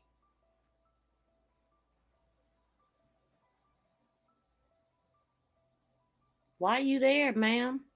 With this dang clown peeping from this mask. This is crazy. Universe gonna have to do something about this. Universe, the angels. Because I am aligned with the universe. Yeah, demonic. I deserve better. Do she sound like she been bullied, or do she sound like the damn bully? You can't talk like that and make me believe that somebody bullying you. No, you cannot. She is the damn bully, and she everything that she said that lady was. Wow, that's crazy. Thanks for letting me know about that one, because I didn't even. Deliveries today by Crazy. myself. Crazy. Because I don't want this fucking idiot beside me. Man, let me. I wonder who is this guy. He dodged a serious bullet, didn't he? Talking about that's why they getting evicted. What? Those things don't even go together. Wow. Oh, somebody said Wayne is not real. This is schizophrenia. I heard a man in the background. I did, but he ain't. I didn't y'all hear the voice on the other video that I was playing? And yeah, it was a voice coming from another place, but maybe she wearing them costumes thinking it's gonna scare people. Something is mentally wrong with her. Absolutely. I mean, this girl got some serious things going on. But somebody said Wayne is not a real person. This is schizophrenia, paranoid schizophrenia, actually. I'm sure Wayne is all in her head. That's why she said he works with her. She said they go everywhere together. She said she didn't do deliveries with him today as if she typically does. It's all in her head. She screams at the top of her lungs. Wayne is in her head. They might be right, but I did hear a man's voice, though, when she was just talking. But where is Wayne? Yeah, see, Royal, she heard it. You heard the man's voice, but I don't know. I mean, Wayne got to be out of his mind. She had a text, the text messages, it was 2 different colors. And the person's name, it was programmed in her phone and said Wayne. I mean, I guess you can create that, but that's crazy. I don't know. Do y'all think the person is real? Put a 1 in the chat if you think the person is real. Put a 2 in the chat if no. Somebody said, has anybody seen Wayne? Somebody said she got schizophrenia 100%. And then somebody said Wayne was her first intended target, but the lady at work being the straw that broke the camel's back. Plot twist. There's no Wayne. Wayne was about to be next, somebody said. I don't know why she's pissed off so bad. Exactly. This girl, man, listen. Remind me of a friend who is schizophrenia and has multiple personalities and bipolar. She self-medicate with hardcore drugs, not pharmaceutical meds. Wow. Somebody says she knows what she's capable of. She doesn't want to hurt anyone. Yeah, she's done for. The judge and jurors are going to throw the book at her. Exactly. That's what I'm thinking. She clearly has mental issues, though. She definitely do. And then they say, regardless of the facts behind her crime, she's a danger to herself and others in a community and civilization. She needs to be in a secured life-term psychiatric facility. But this case can go either way. R.I.P. Yeah, definitely. They gonna have her right in prison. They mess around and send her to El Salvador with these things happening nowadays. Okay, we definitely heard a man. We heard a man. And he was at a distance, but yeah, she jabbed that manager over 15 times, or at least 15 times. That was overkill. It was uncalled for. And the manager, I don't care. She did not deserve that. And her children don't deserve to be without their mother. Like, I mean, golly.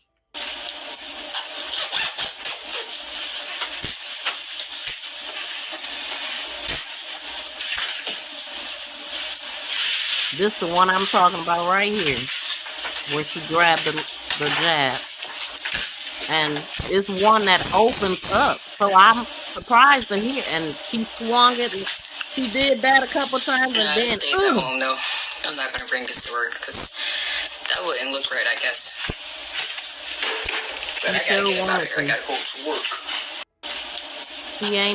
She ain't dressed in McDonald's uniform. Okay, so she been thinking about hurting somebody at her last damn job. Like, this girl, it ain't no help for her. Let me see what else I got since I thought I didn't have that. Oh, that's something else. That's where we going to. Yep. She just want to hurt somebody. That's it. And the manager probably sent her home because she wasn't working according to what.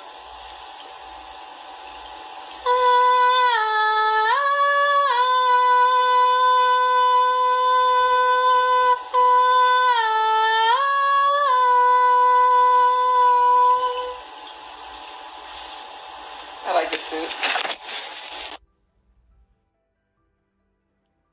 Boy, she ain't gonna be able to dress up in prison.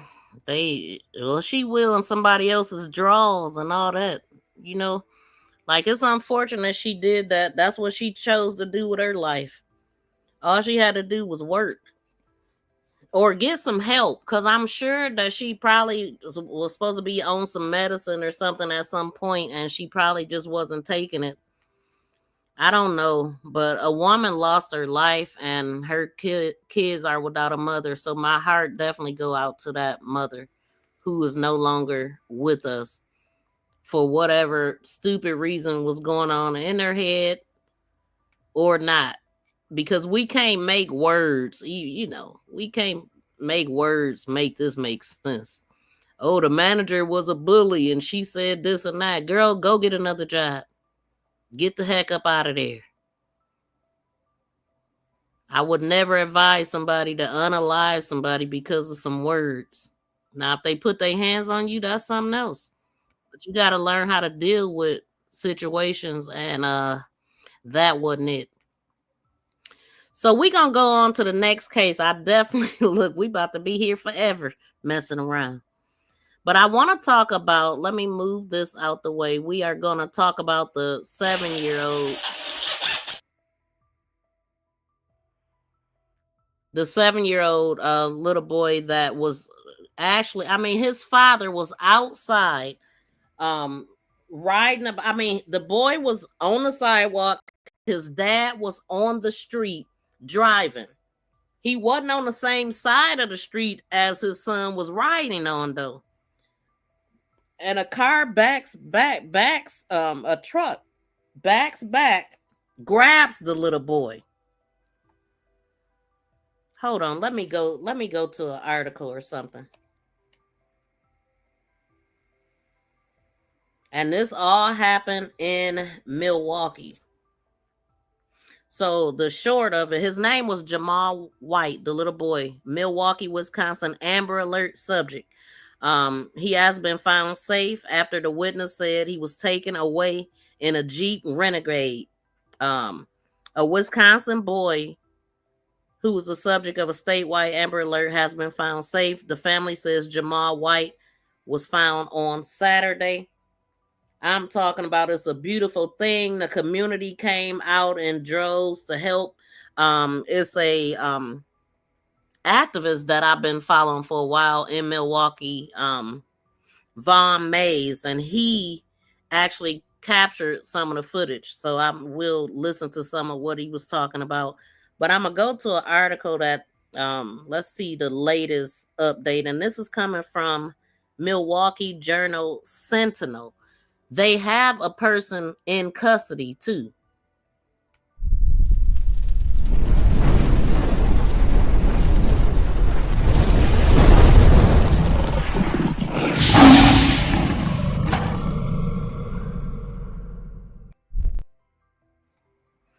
Okay, and of course, the first article I go to, they playing with me.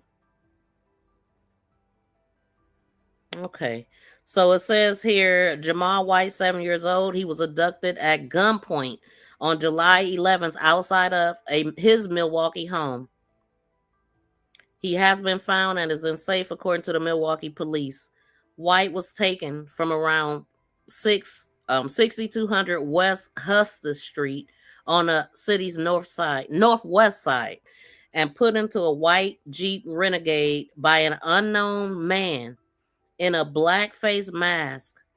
Milwaukee police said in a late afternoon statement on July 12th that the boy had been found. Okay, so Jamal has been located and is safe. Let me see. I got something here. So that's the guy that has been arrested for this. At least one of the guys. I'm still trying to figure out if it was just one guy, because I thought that I heard it was 4 guys that jumped out with weapons. So let's see. Okay, so it says Jamal is found safe. Milwaukee police said in a statement at 6:36 p.m. on July 12th. So that was like overnight. The Milwaukee Police Department would like to thank everyone for their assistance in this matter. Some peeked through the clouds at the intersection of 39th and Lloyd on Milwaukee's northwest side around 7 p.m. as a large number of residents gathered after the news that White had been found. Police tape blocked off the 2040 block of 39th Street, and several officers were observed. Nikki Harrington, one of the White's cousins, said she was excited and relieved when she found out White was found alive. She said family received tips. Hold on. She said family received tips and notified police and immediately went to the area. Harrington said White was being checked out at the hospital. She said she did not have any information about what had occurred and that the family would wait for the police department to conduct their investigation. We appreciate the community, she said. It was definitely a team effort. And White, who is known as Baby J, he's known as Baby J, is sweet, playful, charismatic. His cousin Raven Jackson told the Sentinel on the earlier that day. So the 7-year-old loves cars, cartoons, and music, and just enjoy being him, she said. Jackson and a group of about 75 friends, family, and community members met at Carmen Park early in the afternoon on July 12th. Then they set out to comb the city for signs for White. The family had been searching on the night of July 11th when an Amber Alert was issued into the early morning hours. Now, I heard some people saying that they did not get an Amber Alert, but I actually seen an Amber Alert on the grandfather's page, so I know they did send out one, but I didn't put it in here, of course, because I was rushing trying to come on. But this is well, let me finish this. She said, you wouldn't think someone would do anything to a child, Harrington said. Let me pull this up because this is actually showing what happened.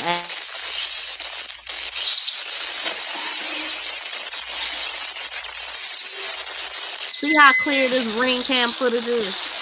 I'm talking about, and you can hear everything. Like I said, Nazia's footage should not have been that blurry. Thank God that baby got safe. I don't know how he was saved, but you see the father riding there on the other side of the street, and this dude just backs up and do that. Who sent these guys and why? Boy, you can hear everything. Everything. You can see everything.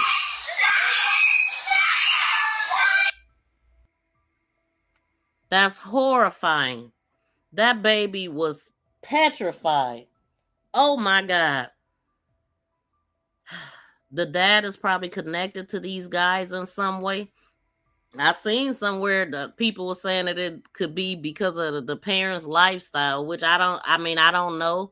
I seen that they was in designer, they was like in swimming trunks and stuff, wearing a lot of designer stuff, looked like they might have a little money. But other than that, at a glance, I couldn't see anything that would cause it. Some expressed frustration about the time it took for an Amber Alert to be issued. Now that's crazy. I wondered. Thank you so much. She said, hit the emojis and show love. Yes, please smack those reactions, y'all. Make sure you hit the thumbs up and subscribe to the channel if you have not. Set all notifications. Hit the bell and hit all notifications so you know every time I go live. The dad is probably connected. And that's what at least one person I ran into on social media is saying that. A straight up fool, Royal said.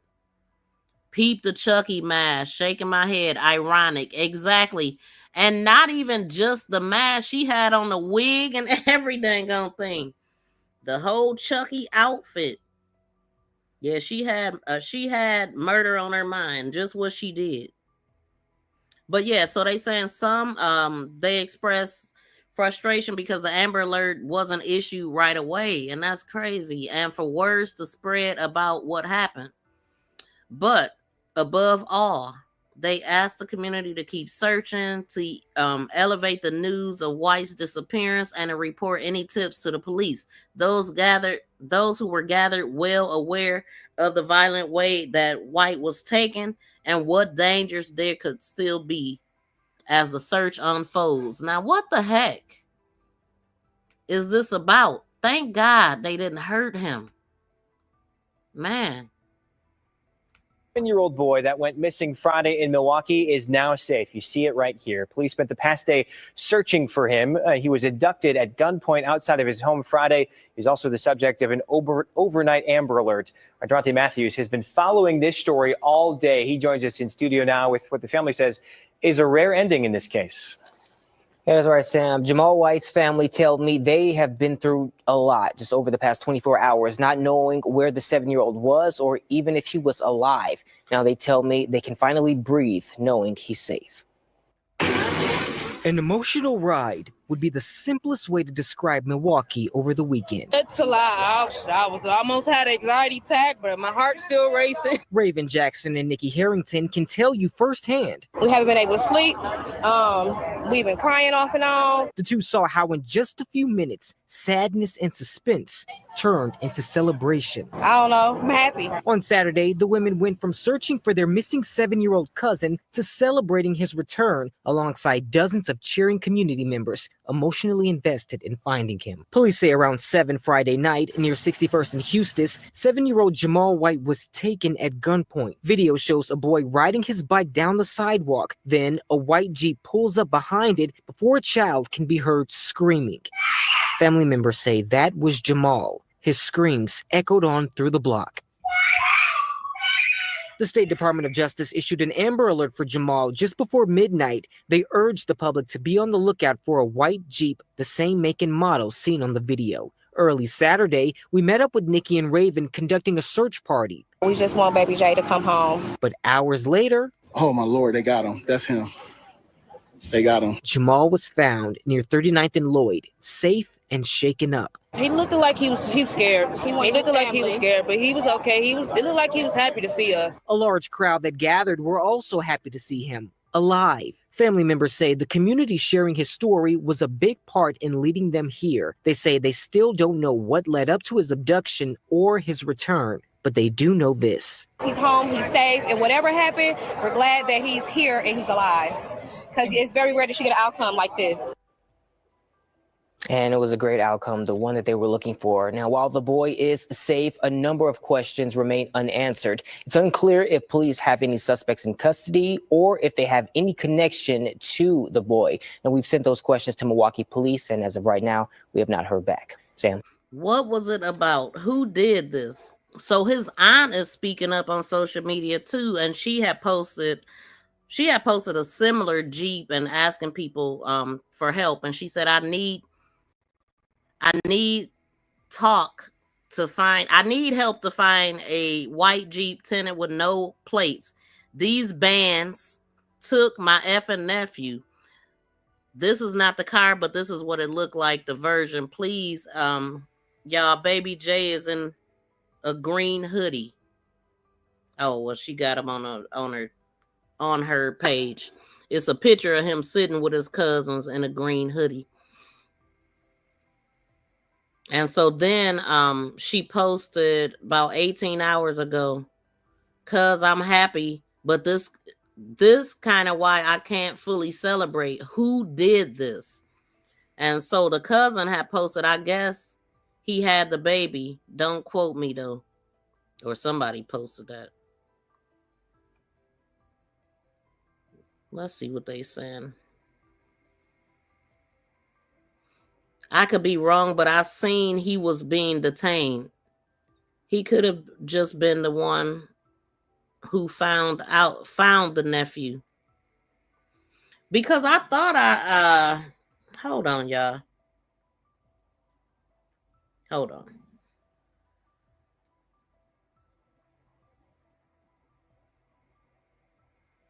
Somebody said, I could be wrong, but I seen he was being detained. He could have just been the one that found him, but not the one who actually abducted him. Hopefully he tell them everything they need to know. From just this view, he looked like he one of the kidnappers' dad. What? I wonder if they have a clue who this guy is yet. Okay, let me keep going. What is this one? Yeah, let's go here. At the corner of 39th and Lloyd. Oh my Lord, they got him. That's him. They got him.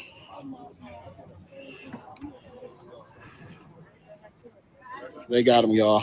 An entire Milwaukee community on edge for nearly 24 hours, now at ease. 7-year-old Jamal White, taken at gunpoint Friday night, safe. We was just all together, just not even 2 whole hours ago. The community came through and we found him safe and sound, alive. Hours earlier, Jamal's cousin, Nikki Harrington, had been searching frantically with her entire family until she got that call. What? He where? And we just pulled up. It was just like, I don't know. Is this the same dang on one I just played?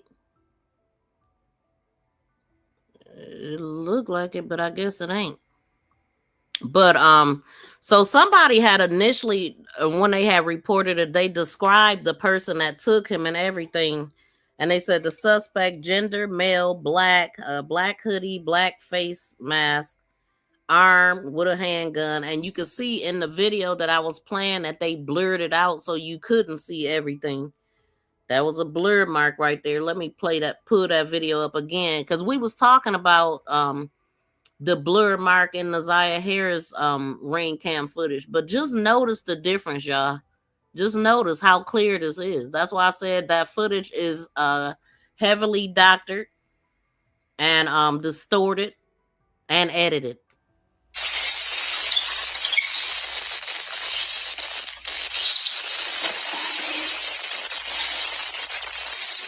You see the blur mark right there, right?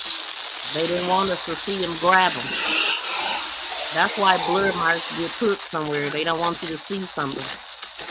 They didn't want us to see him grab him. Just like in the Isaiah Harris footage, they had it blurred. I said they covering up something they don't want you to see. They took stuff out of it because she jumped and all that kind of stuff. So yeah, and that footage shouldn't have been that distorted, period, point blank. Okay. So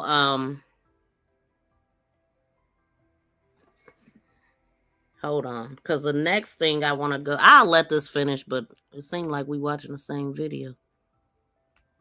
I don't know. I'm happy. The crime scene quickly turning into a celebration. Hundreds of people packing the block, wiping away tears of joy. Even a group of motorcycles revving their engines in celebration. Many of them watching on as the little boy reunited with his family. He came standing right here. And I said, "You okay, cousin?" He looked at me. He said, "Yeah." And I said, "Okay."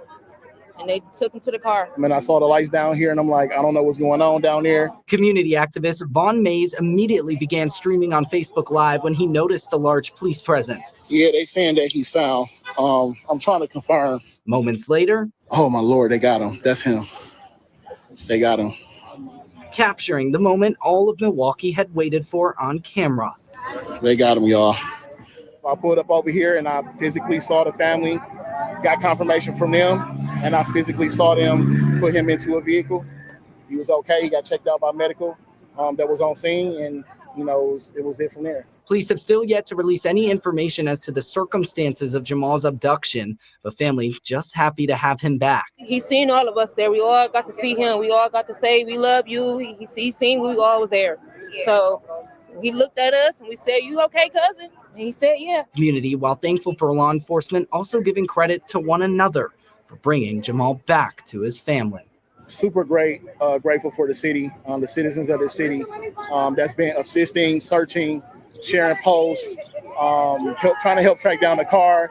This has been the work of not only law enforcement, shout out to them, but the vigilance of the citizens.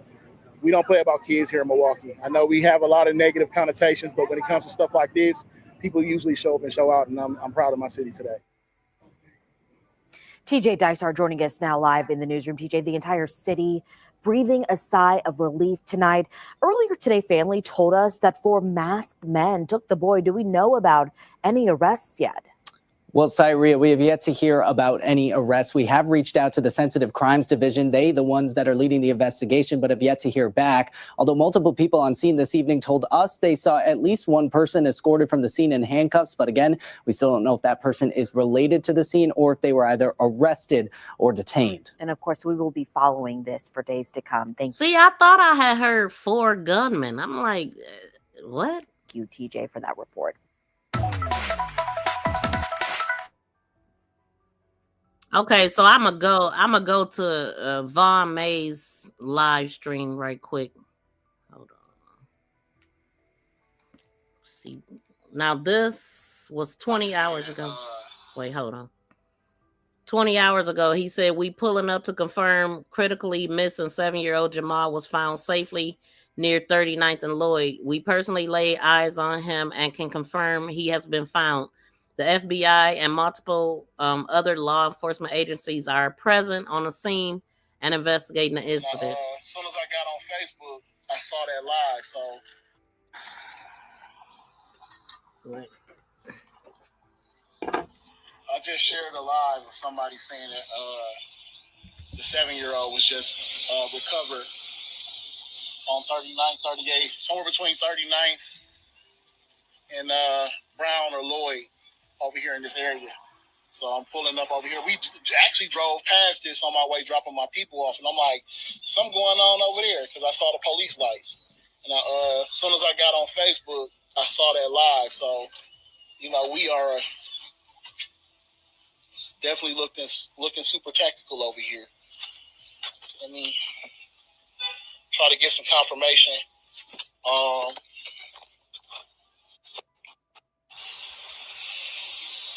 My bad, y'all. I just dropped my motherfucking team off.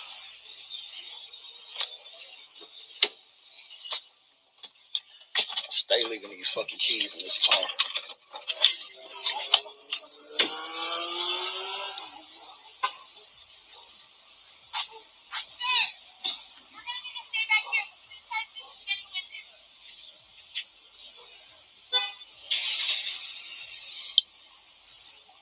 So I'm gonna go around. Yeah, they saying that he's found. I'm trying to confirm.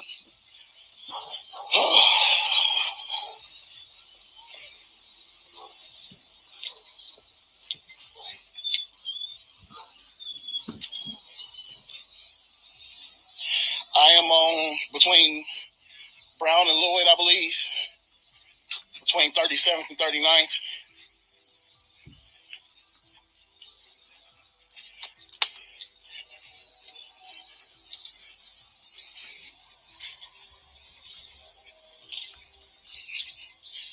You know, we just got to pull up and make sure. You know, people be making posts.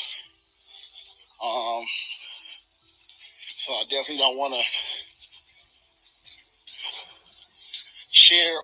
Pull up and make sure. You know, people be making posts. So I definitely don't want to hear y'all. They saying it's confirmed it's him.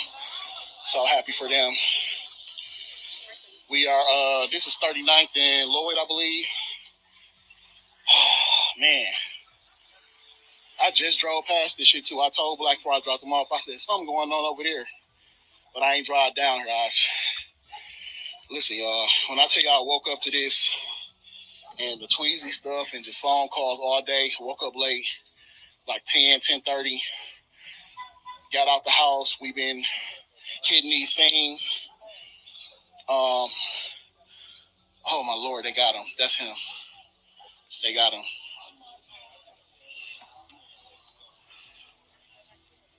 They got him, y'all.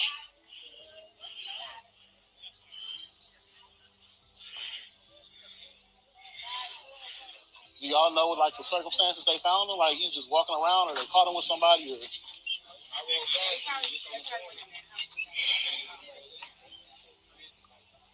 It's an abandoned house right here. What? Yeah, they got him, y'all.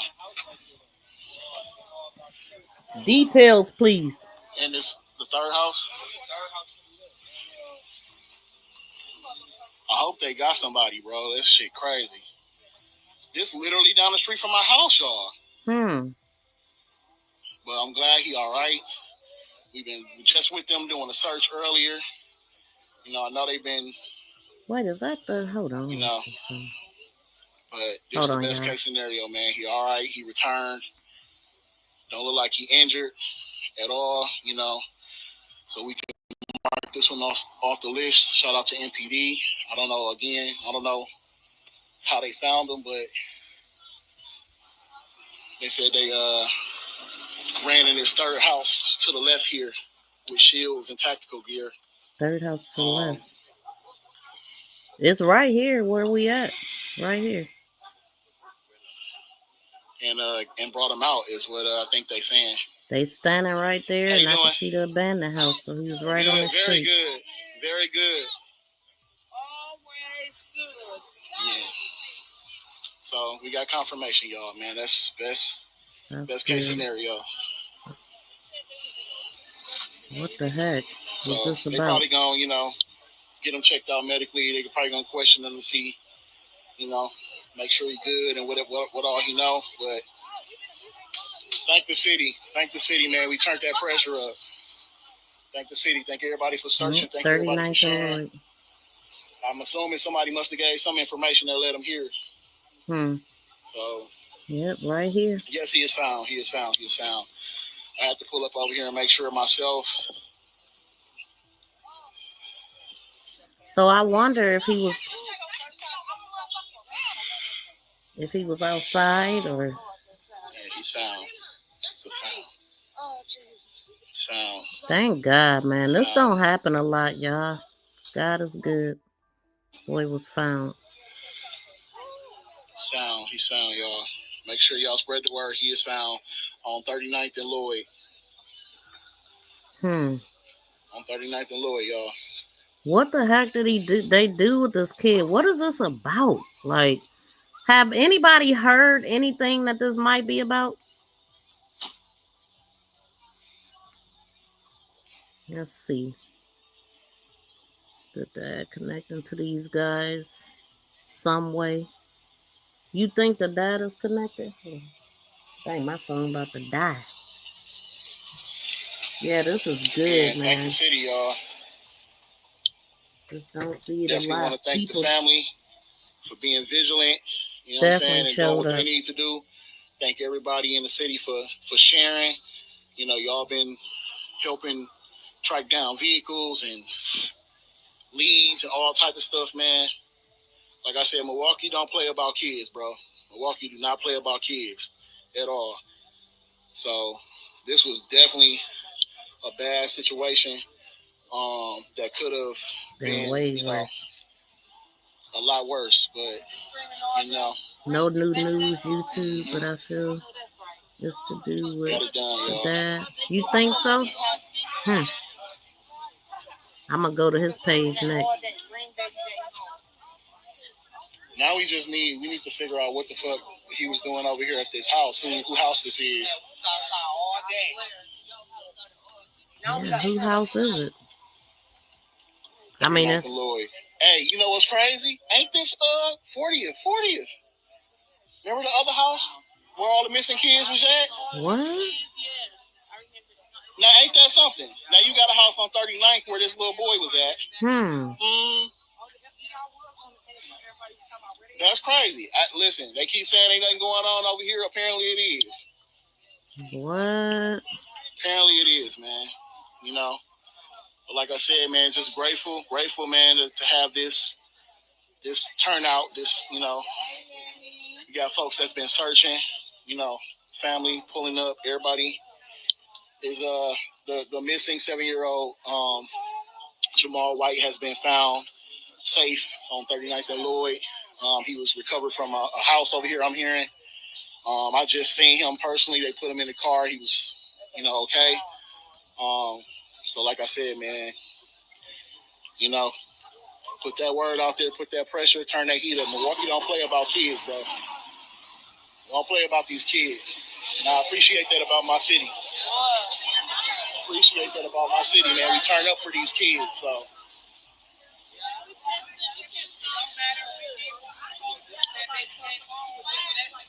So we got something to be proud and happy about. Thank y'all.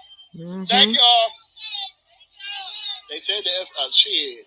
Let me tell you, and then this is the thing too, man. For y'all, that's whoever did this shit, like, I don't know, people understand, bro. Anytime you do this type of shit, bro, that you got the feds on you.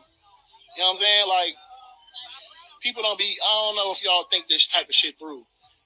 But like I said, this city don't play with kids. So when you do anything to a kid here, bro, just expect the whole city to be on your ass. You know what I'm saying? So.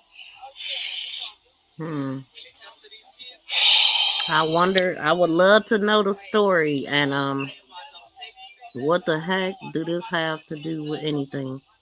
Let's see.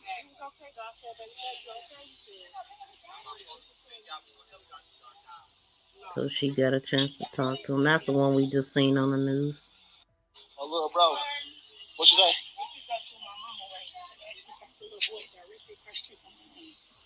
What you over here? They said they ain't gonna let us on that street or nothing like that. I'm actually gonna go over here because the other shit that happened with missing kids is right here on the next street. That's crazy. So I don't understand. Y'all know anybody who stay in the house? No, I ain't gonna lie, it's a whole bunch of niggas. Niggas. I was here. I literally just showered to go to Tweezy King. And by the time I got there, my cousin called me like, the police got your across here from your mama's house taped up. As I was walking up, I seen a little baby. I'm like, damn, a little baby. I'm glad, bro. Just glad. They got him, and I guess they took a man away. Oh, they did take somebody. Okay. Hopefully they get all of them. Whoever did. Oh, okay. He just finding out. Listen, y'all. I don't know if y'all remember, but I'm definitely finna show y'all where we at.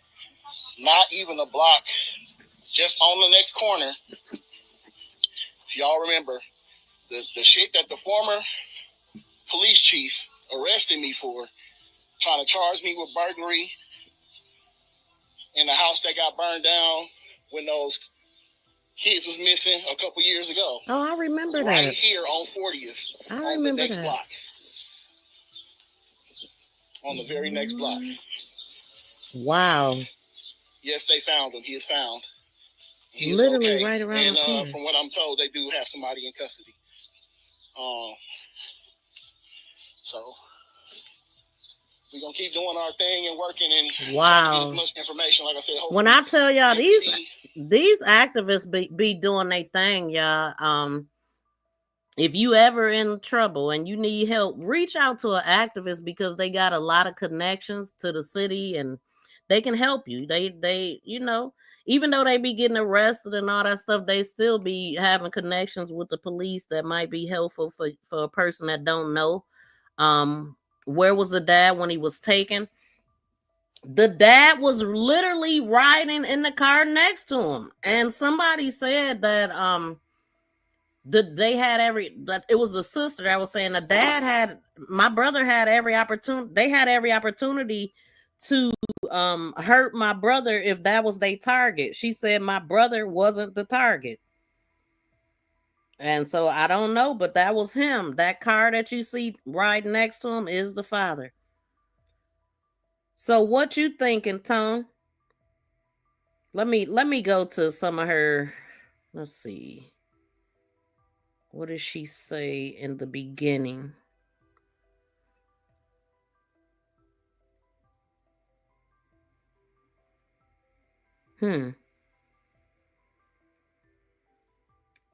I don't get how these posts be getting out of position.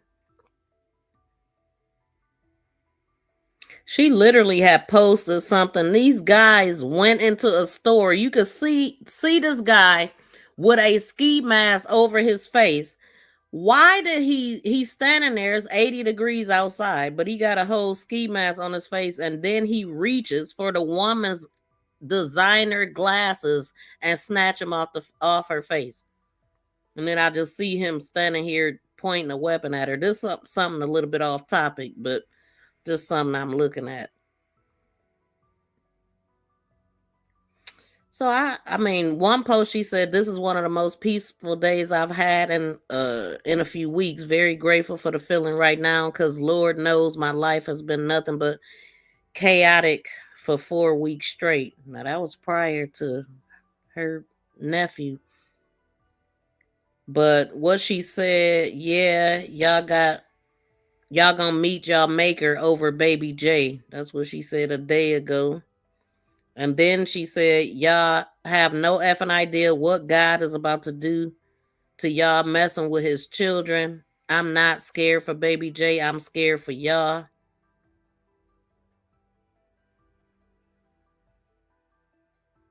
What happened to the one? Did I screen? Let me see if I screenshot it, because I don't see you right now.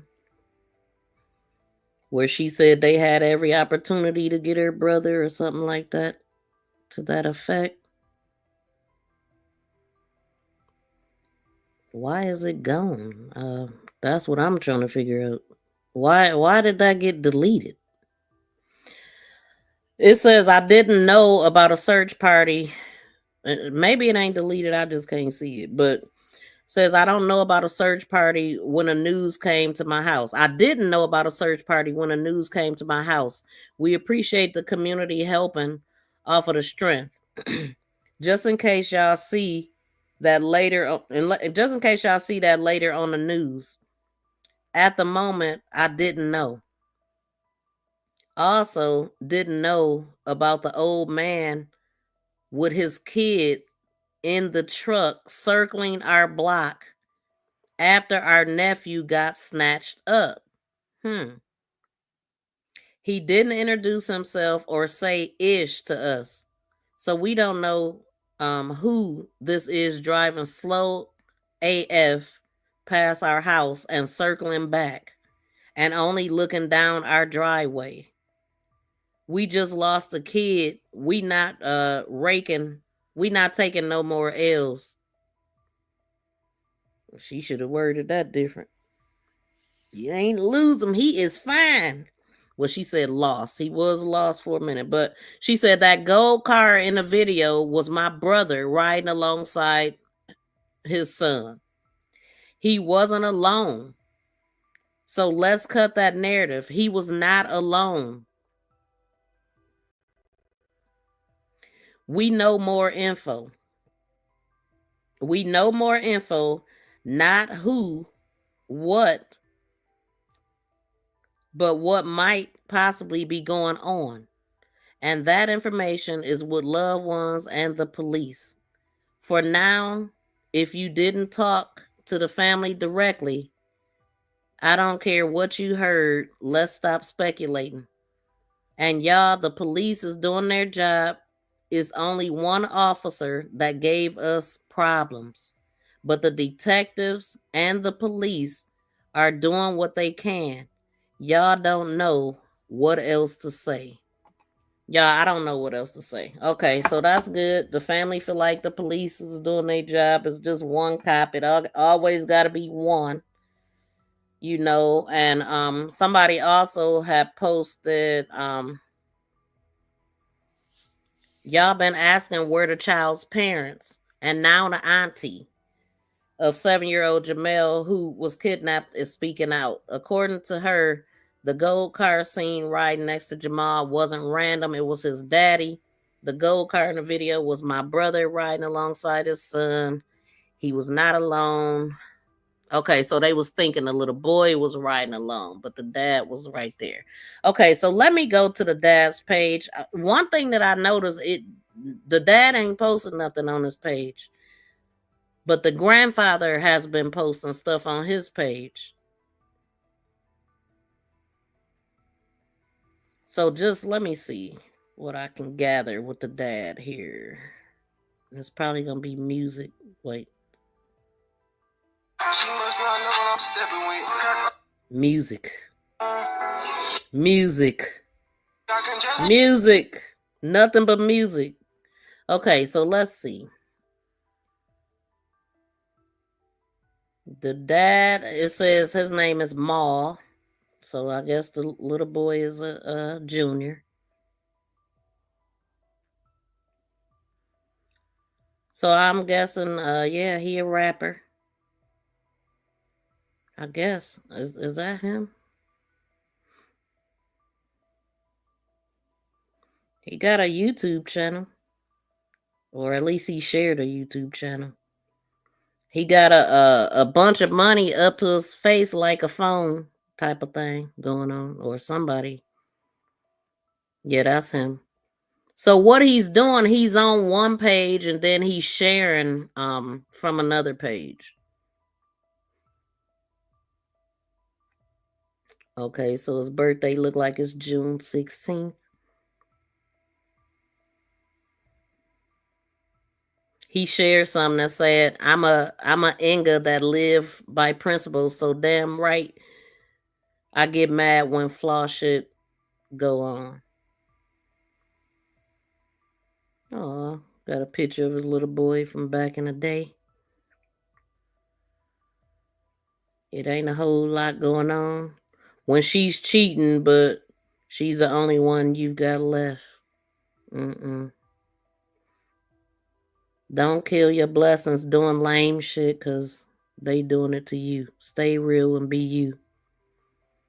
And he got pictures of his son, but he got father and son photos here. So he got another son, because it's a picture of his son that was kidnapped and another little boy that looked like he's under 1, at least in this picture. Or is that a girl? I think it's a boy. But yeah, I can't gather nothing from the dad. But the father, nothing besides I believe he rap, he like money, and that's about all I could see. The grandfather is a minister. Or, he called himself a minister. And he had posted, let's see. He said ring cam 15 hours ago, the grandfather posted that ring cam sales should be going up right about now or something similar. Criminals don't have the fear they should have. And he said anytime God sees a magnitude of people typing in the name of Jesus and God, he is forced to respond. God saw Jesus all over Facebook and for the last 2 days, and it worked.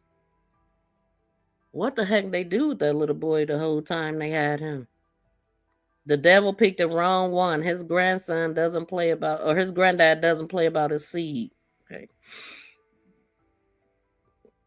The grandfather said Milwaukee has a bad reputation, but get rid of the today because I watched the whole city and beyond. Pray for my grandson back into our family. Pray my grandson back into our family on both sides. Each person was a lit match. Combined, God saw all that light along with the prayers all over the world because of tragedies. That light made God move. And I have my grandson to wrestle with again. People prevent pain when they are united. Somebody said it was a miracle. Well, miracles, signs, and wonders. God did it. So they are grateful. The family is grateful that that's something, y'all, we do not see a lot. We do not. But he didn't try to intervene. I don't know, because they had everything blurred. I really don't know. I don't know what happened. That's weird. It's odd. It's interesting. Trust me, they gonna get to the truth though. So if he did have something to do with it, so his car was next to the car when he was taken, and he did nothing. Didn't stop to give chase. Now that's something that I wondered if he chased them or not. Like, cause I wouldn't have stopped driving, but I don't know. I don't know what the father's actions was after that. He might have did all of that stuff. I'm really not sure. Wish my city was like that, but Detroit would never band together. people band together. Like Milwaukee is off the map. When I say so much happens in Milwaukee, and they just have people that stand up. You know what I'm saying? Like Vaughn is one of them. Frank Nitti, them two activists that's very active in Milwaukee. And anytime something happens, they go on a scene. That's what you need. Every city don't have like very active activists. Like, I don't know none active. Like, I'm talking about they be the ones sparking the protest. They be the ones in the face of these law enforcement and people not doing their job. They really do a good job of getting the word out too. And people like to talk to them more than they do talking to the police. But yeah, the dad was allegedly in that car beside him. I wish I would have put it in here mute. I wonder if I can mute it. Let's see. Since they changing things all the time.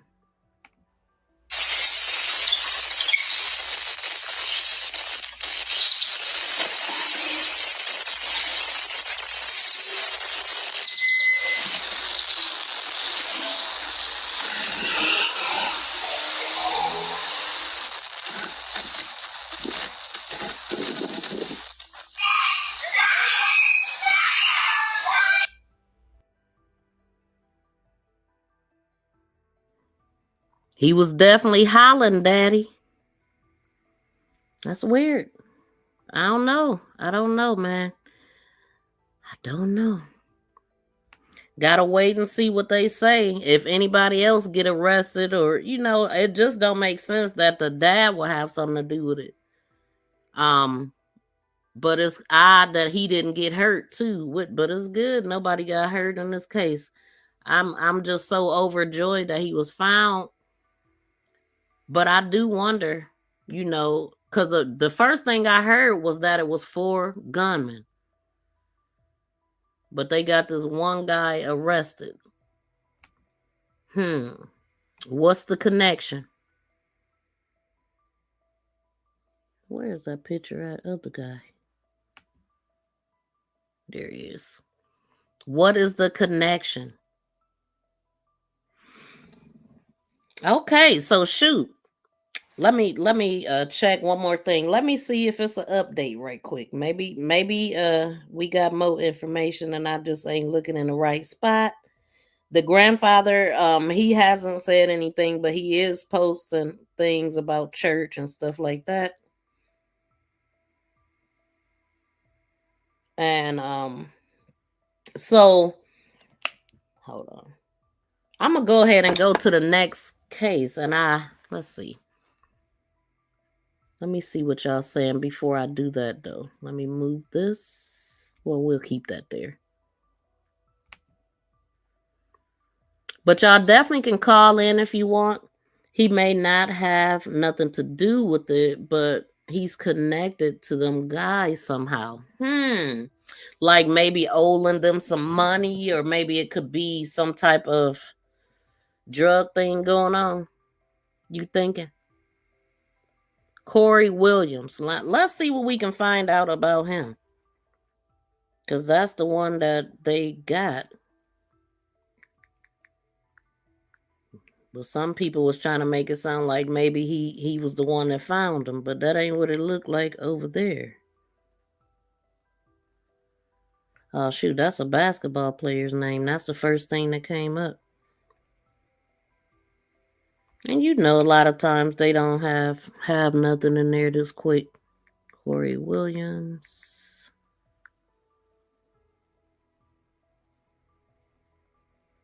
Jamal White. Let's see.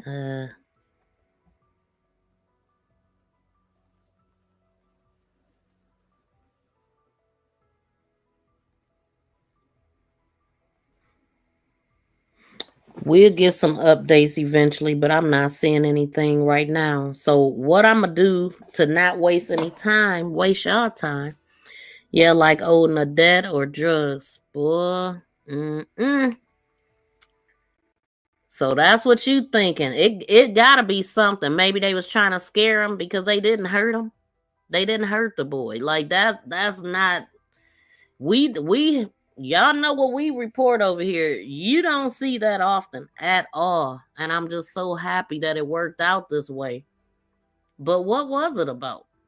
One thing for sure, too, for certain, they definitely about to do some time behind it. You can believe that. It ain't no, oh, I was just playing. Oh, yeah, he owed me a couple dollars, so I did this to get his attention. Yeah, you about to go down. And he had him, like, against his will, snatched him at gunpoint, all that. Yeah, it ain't gonna be looking good for you at all. But, okay, so the next one is just a short case. Really, I didn't find a bunch of information, but let me go to that.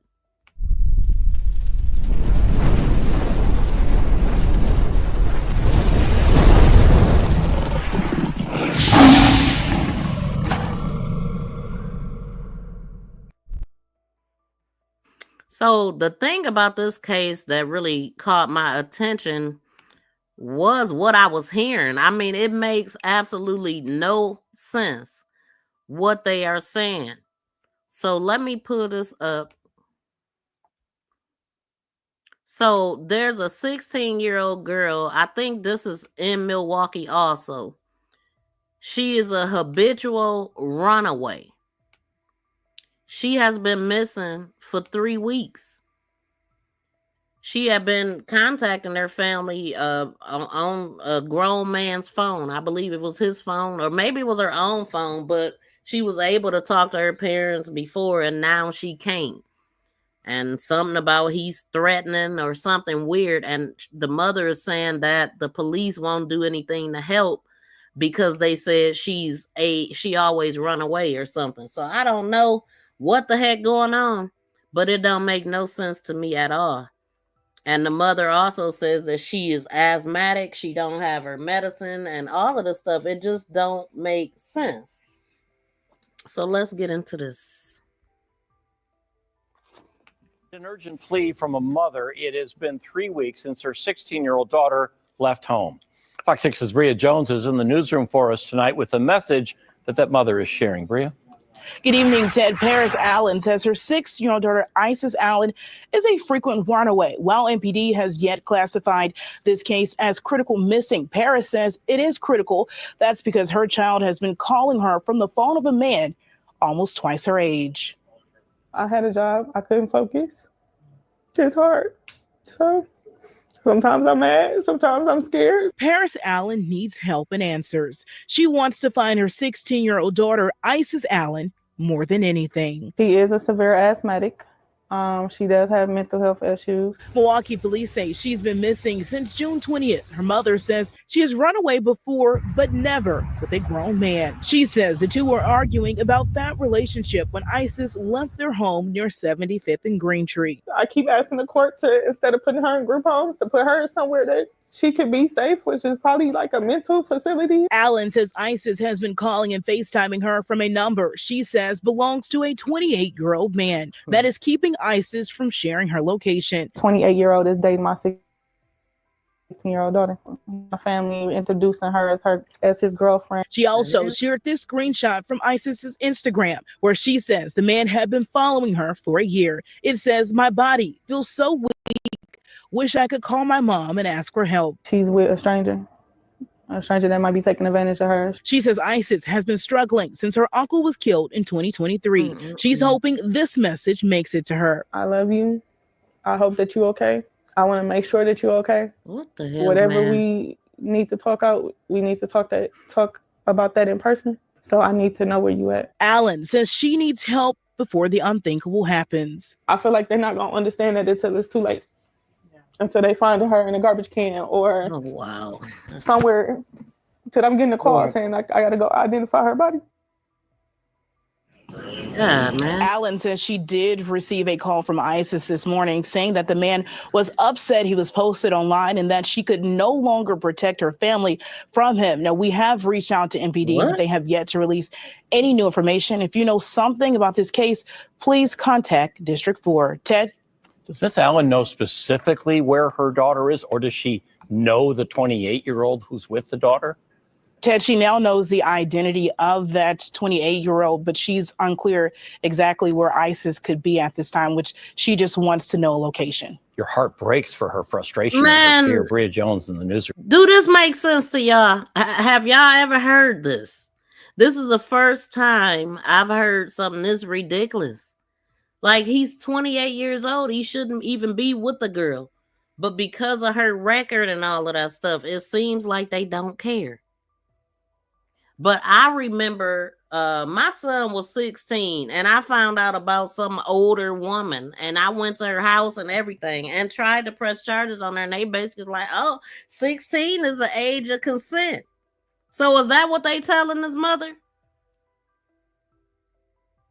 Keep their head ringing deep. Man, listen. Crazy.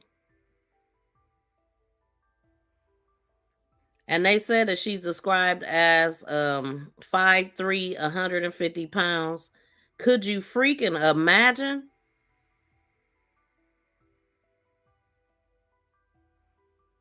And that's the only explanation for her. What would you do if this was your child?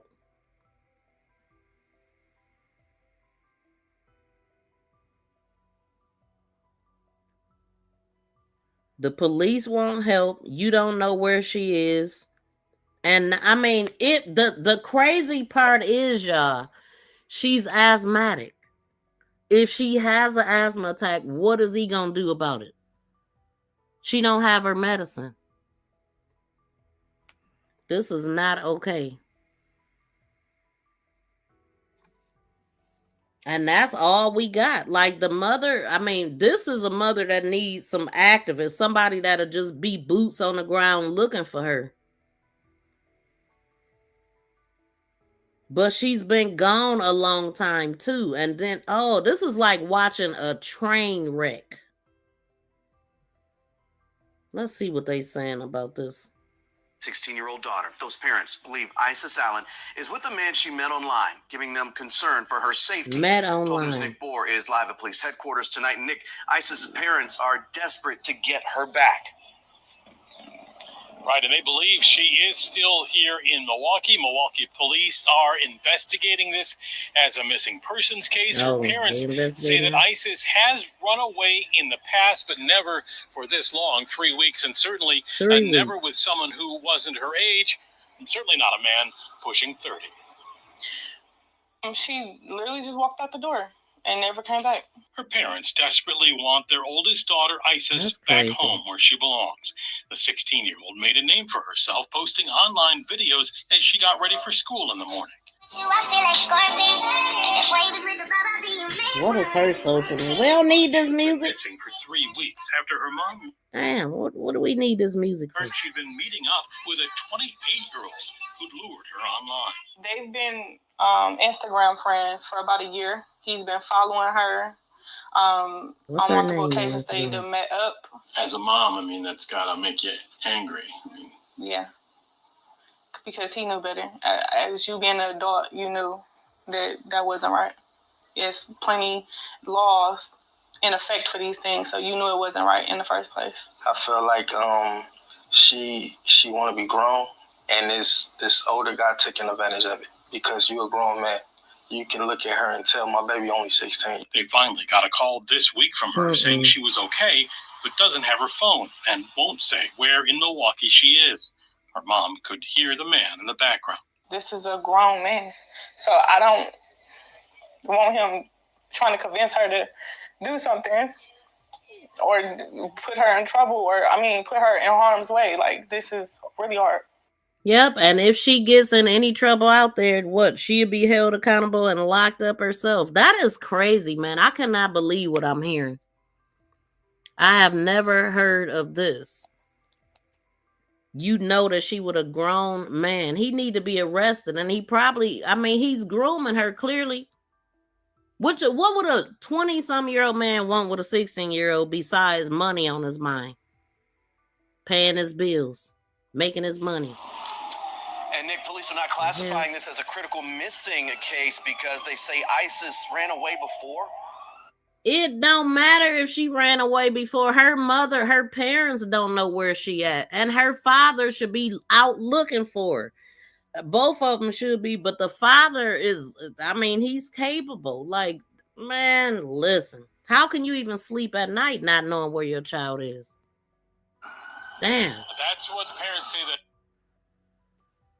they were told that she's run away, but again, always with people her own age. Her mom says, though, she needs asthma medication. She hasn't had it, of course, in 3 weeks. Police say, again, they are investigating, but aren't releasing any names of suspects at this point. Anyone with information is, of course, asked to call Milwaukee Police. Nick Bull reporting live outside police headquarters in downtown Milwaukee.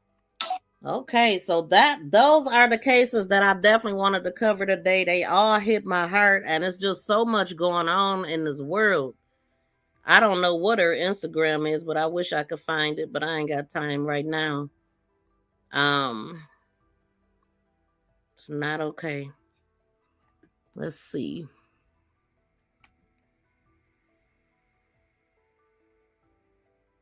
Y'all are quiet. What y'all think about what y'all just heard about the Milwaukee girl? Let me see why I'm on here if I can find anything else about her. But that was just one, like right before I came live, I just seen that, and I'm like, let's talk about that, because all of the stuff is relevant to the things that we've been talking about over here. And let me check one other spot.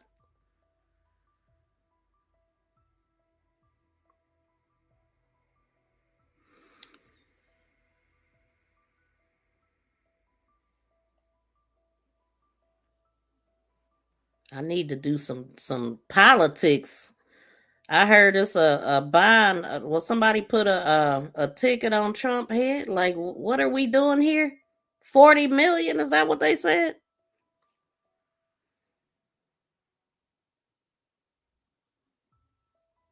Hold on, y'all. Let's make sure ain't nothing happened while I was here.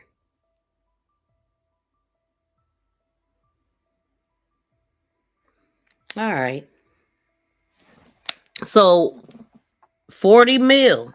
Okay. Y'all please smack the thumbs up. What we got? We got 52 in the building and 51 thumbs up. Replay gang, please help us get to 1,000 thumbs up. We can do it. We can definitely do it.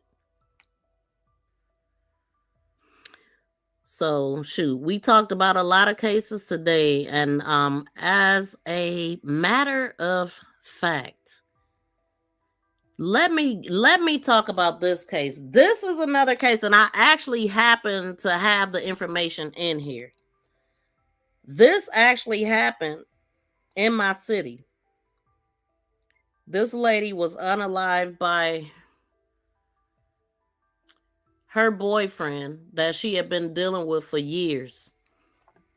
What really breaks my heart about this case, I mean, just everything about it, but she actually watched as a young girl her own mother be unalived by a guy that was obsessed with her, that the mother worked with.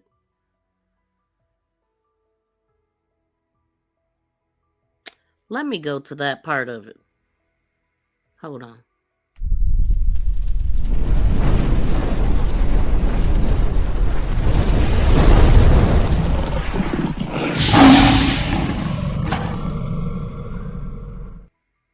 Okay, and this is our final one for today.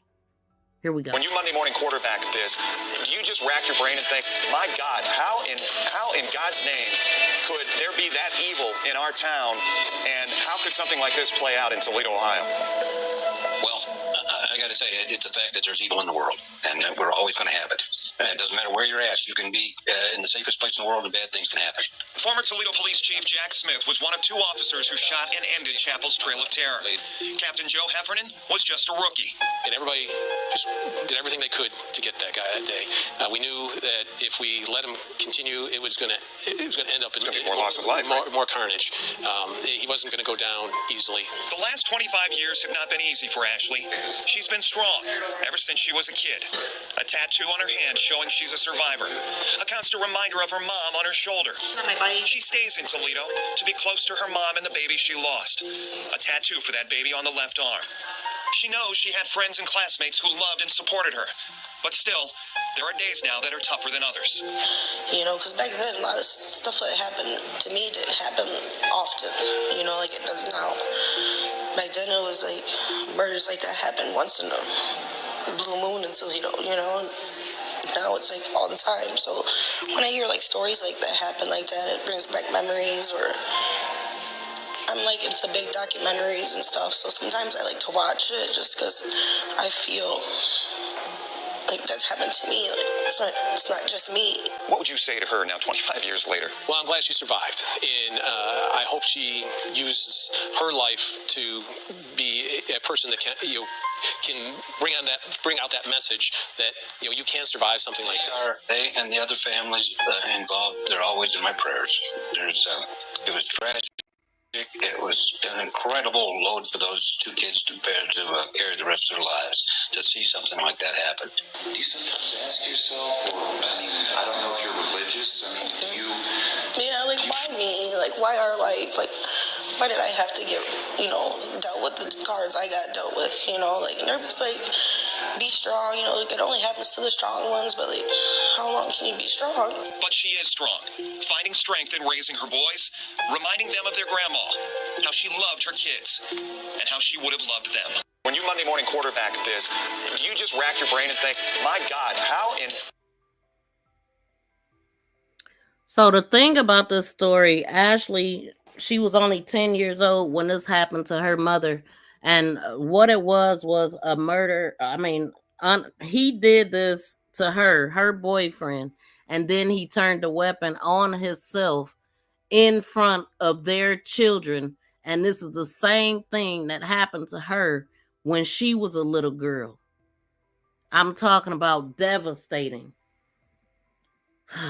This happened a couple weeks ago, y'all, and it happened in June. It happened on June 26th, to be exact. So I'm gonna read this article coming from WTVG. It says a Toledo woman was fighting for her life after she was shot on Wednesday. She has passed away. 46-year-old Lawrence Moore allegedly shot 37-year-old Ashley Fonseca, who also goes by Ashley Morris, then unalived himself in a domestic violence situation. And this happened at the Boulder Creek Apartments. Fonseca was transported to the hospital and died from her injuries on June 26, according to the police. A memorial fund has been set up to cover funeral costs and help support Fonseca's two sons, 15 years old and 7 years old.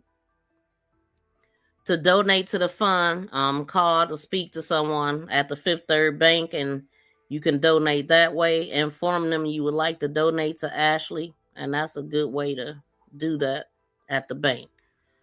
So the shooting happened around 9 a.m. on June 25th.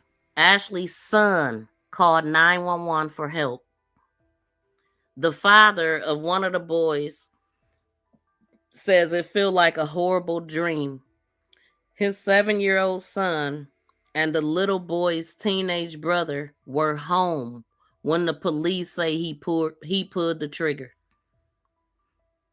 I was just hugging him and trying to hold him and letting him know that everything was going to be okay. These kids just lost both of their parents.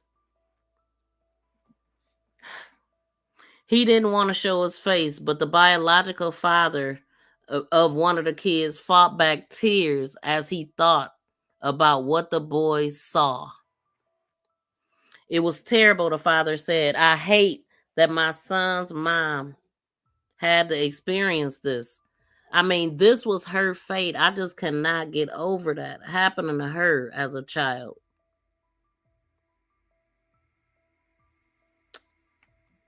This is the area that it happened. Happened at these apartments. And they had her kids set up the memorial that was on her balcony.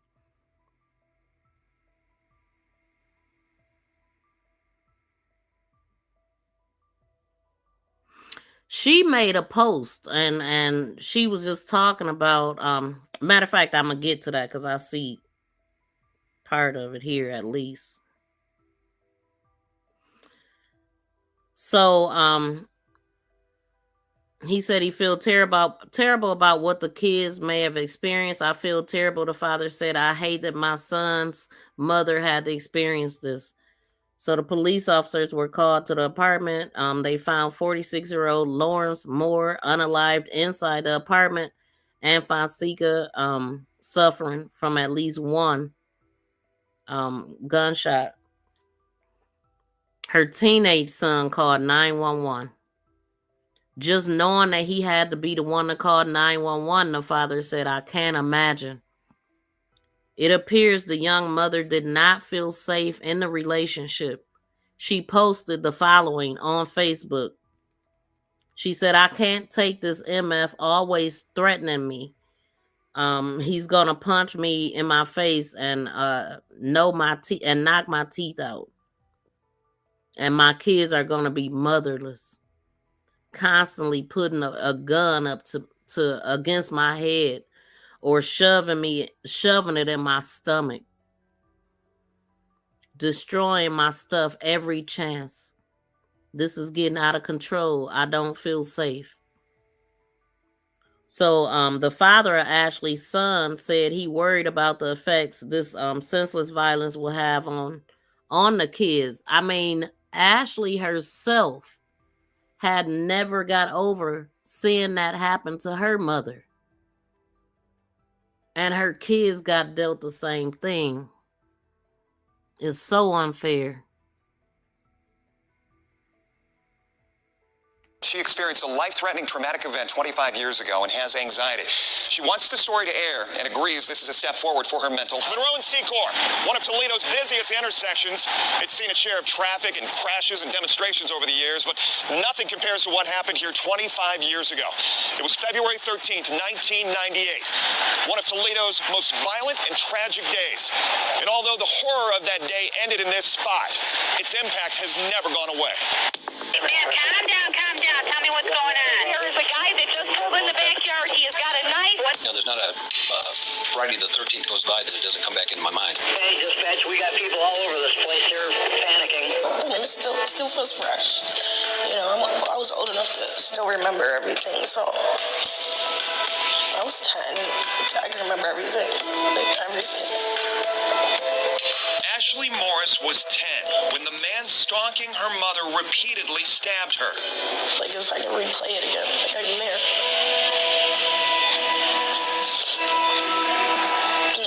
I remember every little detail. Joe Chappell worked with and was obsessed with Ashley's mom, Vivian Morris, and he couldn't handle the rejection. That Friday afternoon, he attacked Ashley first. I got stabbed 14 times. I remember, I got all the scars everywhere. After that, I had it's called mitral valve prolapse, I guess, trauma to the heart. So I had heart problems, and I got tendon problems from getting stabbed in my tendons. He then went after Ashley's brother Adam before wounding her mom so badly she would later die in an ambulance. You gotta calm down, Louie. We can't understand you.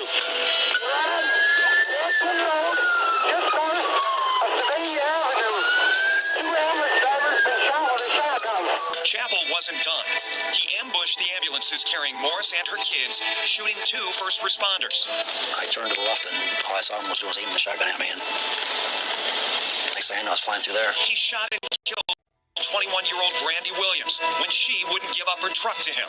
Was it with a shotgun? I think my son thinks it was a shotgun. And then the final scene, the chaos, when Toledo police shot and killed him. They shoot out the back window. Just look at there he goes. Shots fired. She experienced a life-threatening traumatic event 25 years ago and has anxiety. She wants the story to air and agrees this is a step forward for her mental. That's awful. I mean, that's something that she never got over, and her children got to live with that. And she was injured too. Like, you heard her. I mean, who jabs a 10-year-old and hurt the brother and all of that stuff too? And so what they're saying right now is that the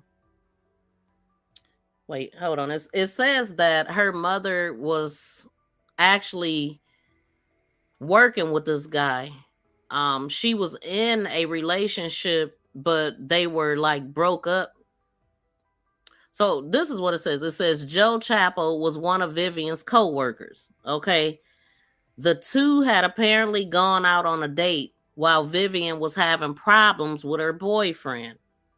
After Vivian and her boyfriend got back together, one of her neighbors said that Chaplin became obsessed and he started to harass her. And that's where that happened at. And then, that happened in the 90s. And then fast forward here, 2025, her daughter met the same fate as her mother. And the another sad part about it is, I mean, it's a good thing, but a bad thing too at the same time. I don't know. I just can't get it out my mind because she was an organ donor. And they did the whole, roll her out and everybody off to the side, knowing, that she was going to be saving more lives. But when they wrote her out there, her eyes was open and she literally was looking at everybody. And you couldn't even tell that she had got hit, I guess, in the head. Her eyes was open. She could see what was going on, and she probably could hear everything too, but couldn't speak. So needless to say, they, her organs was taken, and I heard at least one person that was there just saying that she's going to save a lot of lives. She's going to save a lot of lives. So here we go. I love you. I love you, baby.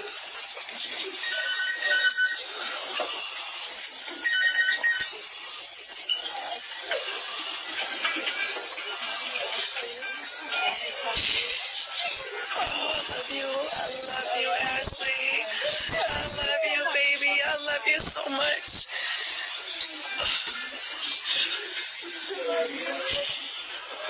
That's her son right there, man, with the ponytail. Oh my God. Hi, OG. So sad. Her eyes is open, man. Oh God. That's hard.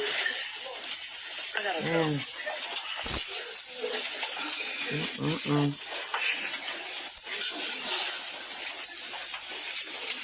Yeah, this one broke me, boy. Painful.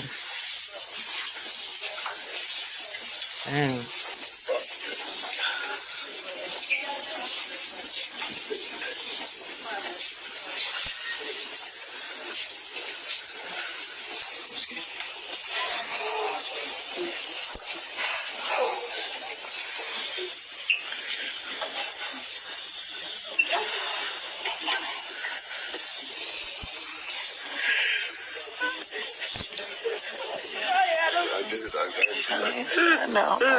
I know, baby. I know. I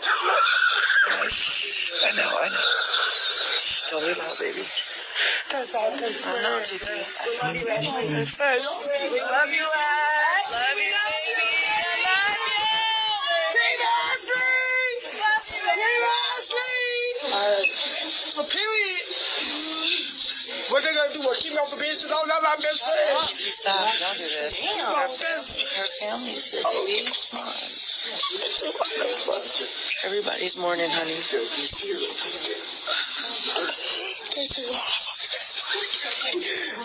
She's an organ donor. She's about to save multiple lives.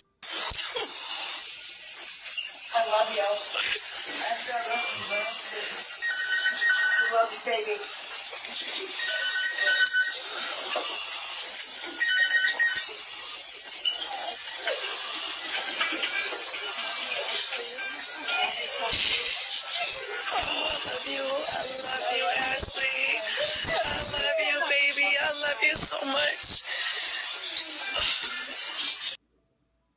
Man. Oh my God. That was a lot. Shout out to everybody in the building. Shout out to OG Jamel. Shout out to Bronze. I'm sorry. Can you tell us who this is again? Yeah, her name is Ashley Fonseca, and she was unalived by her longtime boyfriend, and she had a child by him. And I just cannot. It was he unalived her and then himself in front of their children. And she also and her brother watched their mother be unalived back in the 90s, and then this is her fate. She was a organ donor, and so she donated her organs, but it was just really hard looking at her eyes being open like that, and it looked like she was screaming inside. That's just my thought. That's the reason why I left the healthcare. I seen too many body bags. Oh my God, OG. I couldn't imagine. Like, it's just so heartbreaking, y'all. But she went through this a lot with this guy, and her last post actually was on June 25th. She shared a post, and it was a post from Alexis Means, like she's a reporter, and Alexis had wrote, "Good morning. Hurting people or getting back at folks will not heal your pain. Move on. Have a beautiful day." She shared that. And the first reporter I seen reporting her story was Alexis Means. And I was like, wow. She literally had just shared a post from Alexis. Alexis Means also, she covered the Kimani Lateef case. She was the one that Kimani's mom was screaming at one point, saying that she wanted to see her daughter. It don't take that long to find out if she in there and if she alive or not. And she kind of like, she said the B word. Alexis hurried up and got away from her. She's like, start directing her anger towards her like she was the one that did something. But and then another post that she shared that day, she said the best thing you can give your kids is a peaceful home. Wow. Hold on, y'all. Let me pull. Do I have her pictures in here? No, I don't have any of her pictures in here. I'll just put this one back up. This is where it happened at. And I actually went by the place. By the time I got there, it was nobody there, obviously. But I've been meaning to talk about this case. She said the best thing you can give your and this is a post she shared from June 12th. She shared it on June 25th, the day before she was unalived. The best thing you can give your kids is a peaceful home. My children don't have to wake up to fighting and screaming. They're not watching me get cursed out. They're not seeing me get mistreated. They get to have a happy and emotionally intact mother. So if you can't give your children anything else, please understand the gift of a healthy home is good enough. Damn.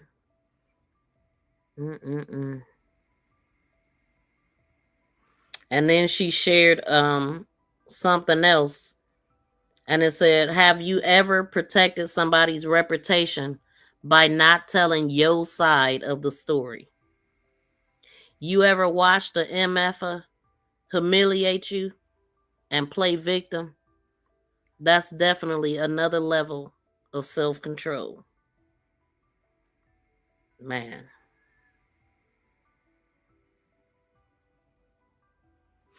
And somebody posted, said, "Rest easy, mama. The world believes you, and the world will help you get justice and your baby's safety." Somebody else said, "Sadly, yes. And many still believe his make-believe story and twisted truth, reversing the roles to make himself the victim. Even after he tried to unalive me in front of our daughter and tried harder on purpose as she begged him and tried to get him to stop. Even have a CPO against him. Prayers to your beautiful soul, your children and family," somebody said. On that same day, she posted another thing that it's a girl. It says, "Are you okay?" And then she said, "Me lately." It's just a girl laying on her side, looking like she just been crying all day. And then this was the post that she actually typed. And this is when she said, "I can't take this MF always threatening me. He's going to punch me in my face and knock my teeth out. And my kids are going to be motherless. Constantly putting a gun against my head and shoving it in my stomach. Destroying my stuff every chance. This is getting out of control. I don't feel safe."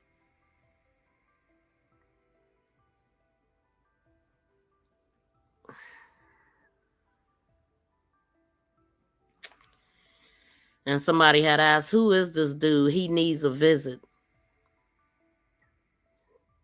I don't think that she even got to respond on this post, y'all.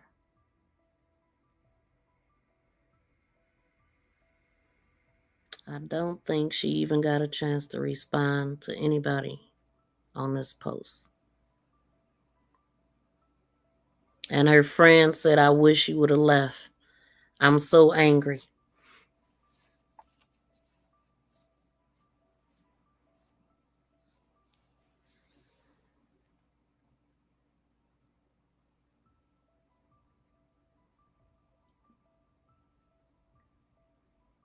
It's messed up.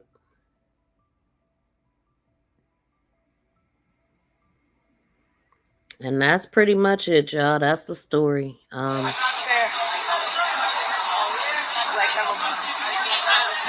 This is just them out at the apartment. They came up and showed out for my sister. Let's see what they say. Her kids did this.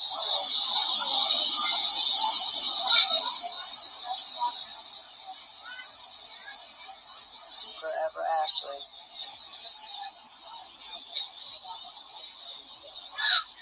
Her kids did this up here.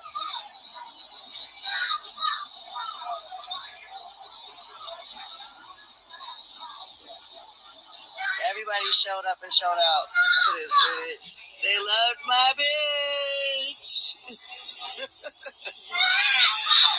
They showed up. Oh, yeah, go ahead. They showed up for her. That bitch was loved. Forever Ashley.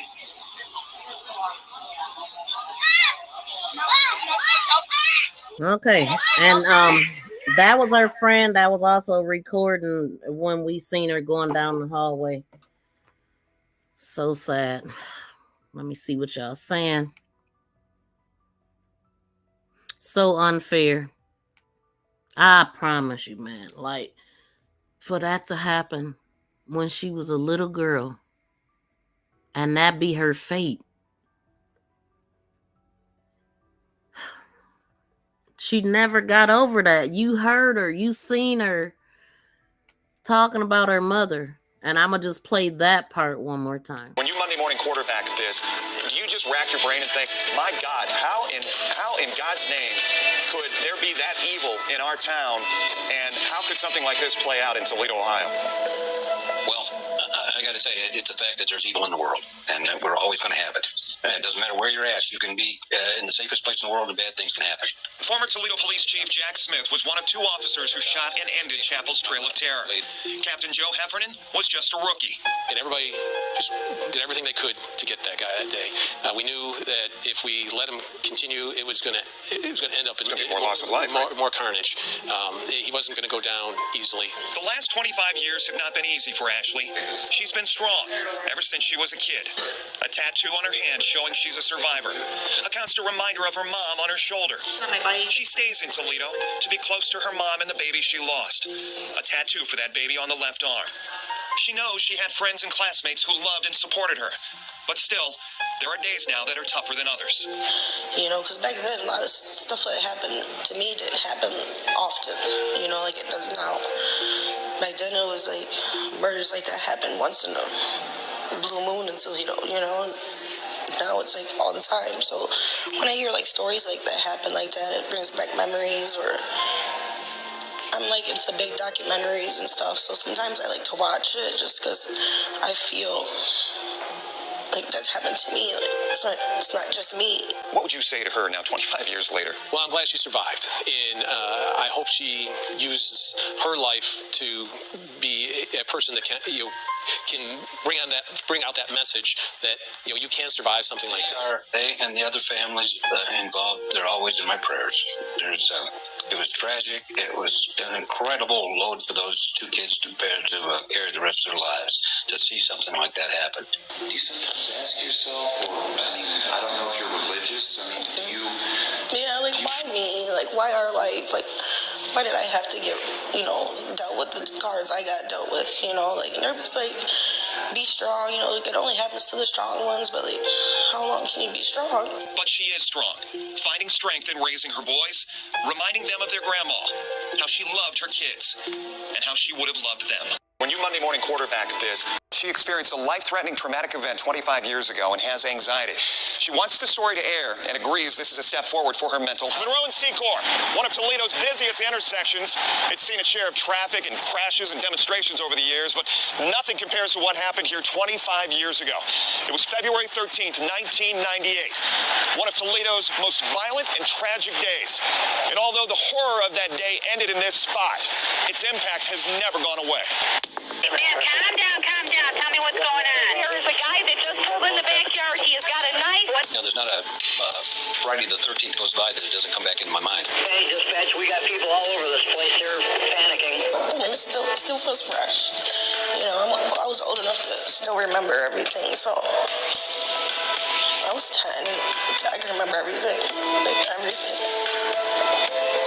Ashley Morris was 10 when the man stalking her mother repeatedly stabbed her. Like if I could replay it again, like I'm there.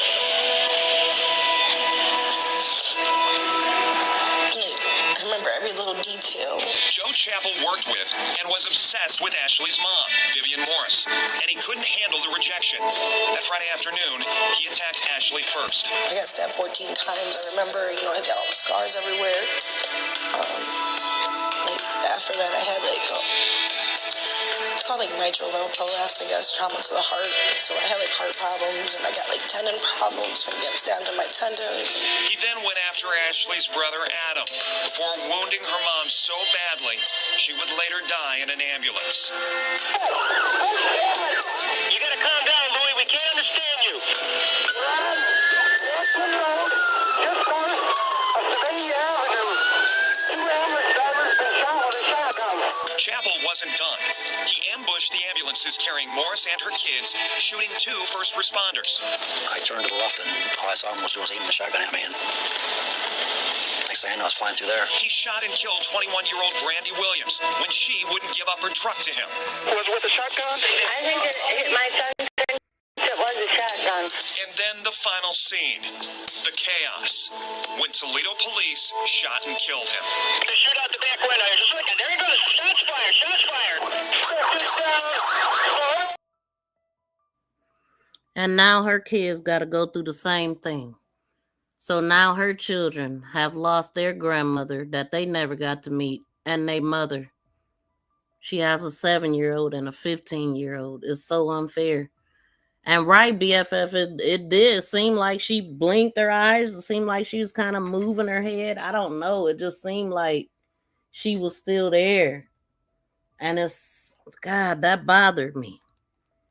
And then not to mention that she also lost a baby that she had for 6 months. A little girl.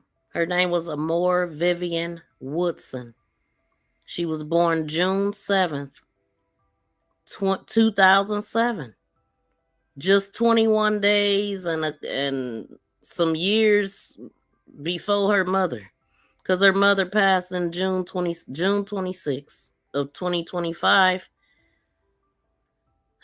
So 22 years ago. Wow. So June 7th, 07 to December 15th, 07. And then the mother that she lost, her name was Vivian Morris. They called her Viv Dog. She was born 1967, and this happened. She passed in 1998.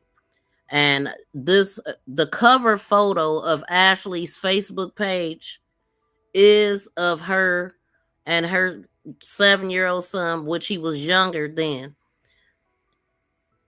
standing in front of the headstones of her mother and little girl that's buried right next to each other.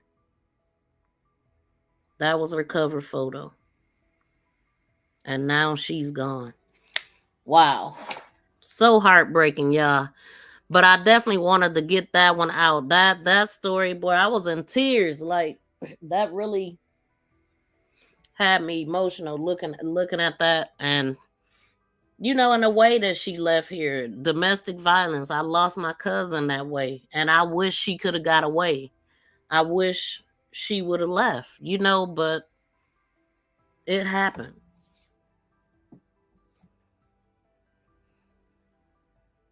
And the guy that did it, his daughter is like 26 years old, planning her father's funeral. So nobody won. There's no winners. I know people that know both of them. I didn't know them personally, but I do know people that did. So thank y'all so much. Y'all so dang on quiet. It ain't good to be quiet. It ain't good. I'm glad y'all enjoying the show. But thank y'all so much for tuning in. I definitely appreciate y'all for tuning in. Please drop down and smack that thumbs up. And that's our show for today, y'all. Thank y'all. Thank y'all so much for tuning in. And another live stream will pop up. It might be Sade Robinson. We still got that to talk about, but I don't know now what things is happening. There's some things happening. So I'll explain that on my other channel. YouTube BFF. Man. Wait a minute. Who came in? Shout out to, did I see? Oh, Cash Flow. Thank you for dropping down. What's good?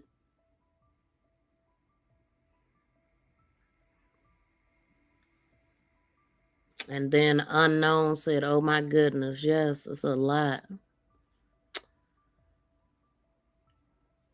Yeah, man, seeing body bag. One thing about me, I'll cry because if somebody is crying, you do not have to cry alone if I'm there. I promise you. I will cry with you. When I first started YouTube, I was crying all the time. I've since gotten a little bit stronger, but sometimes it just happens. And so I had to wait before I could report this. It's been here the whole time because when I seen that part, then my mind went there. Like, could she have been saved? Was she, you know, they didn't give it no time. When you a donor, man, just know what you're doing when you do that. I remember when I first got my license, I thought I was going to do it. I did do it. And my mother was like, take that off your license. She's like, if something ever happened, they not going to try to save you. They just going to get your organs. I know it. I know. I be not wanting to cry. Shoot. But you're right. Sometimes these cases get the best of me. But prayers to all the families of everybody that I reported today. And I'm going to get up out of here. Thank y'all so much for tuning in. Hold on. Let's pay some bills. Are you a true crime sleuth looking to binge watch great content? Come on into my channel where I have a variety of videos, shorts, live streams, podcasts, playlists, members only videos, and also we have Posts. Posts is a place where I share upcoming live streams, videos, calls to action, polls, quizzes, pictures, and ongoing conversations. Stand out and become a member with badges and special members emojis. Thank you for your like and subscription. Are you a true crime sleuth? Thank you for sharing me. Thank you for sharing me. Thank you for sharing me. For sharing me. For sharing me. For sharing me. Thank you for so much. Thank you. What in the fuckity fuck kind of shit is this? Wow. We got to let that out every now and then. But please be sure to like, share, and subscribe to my channel. Make this go viral.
That thumbs up on the way out, y'all.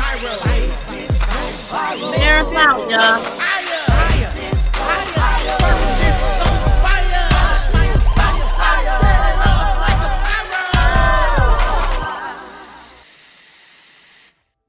Shout out to the 6.8K people that have come through, and shout out to everybody hitting the reactions. We got 5,108. Shout out to you, BFF, and anybody else that be hitting them dang on reactions. I appreciate y'all. Peace and love, y'all. We out.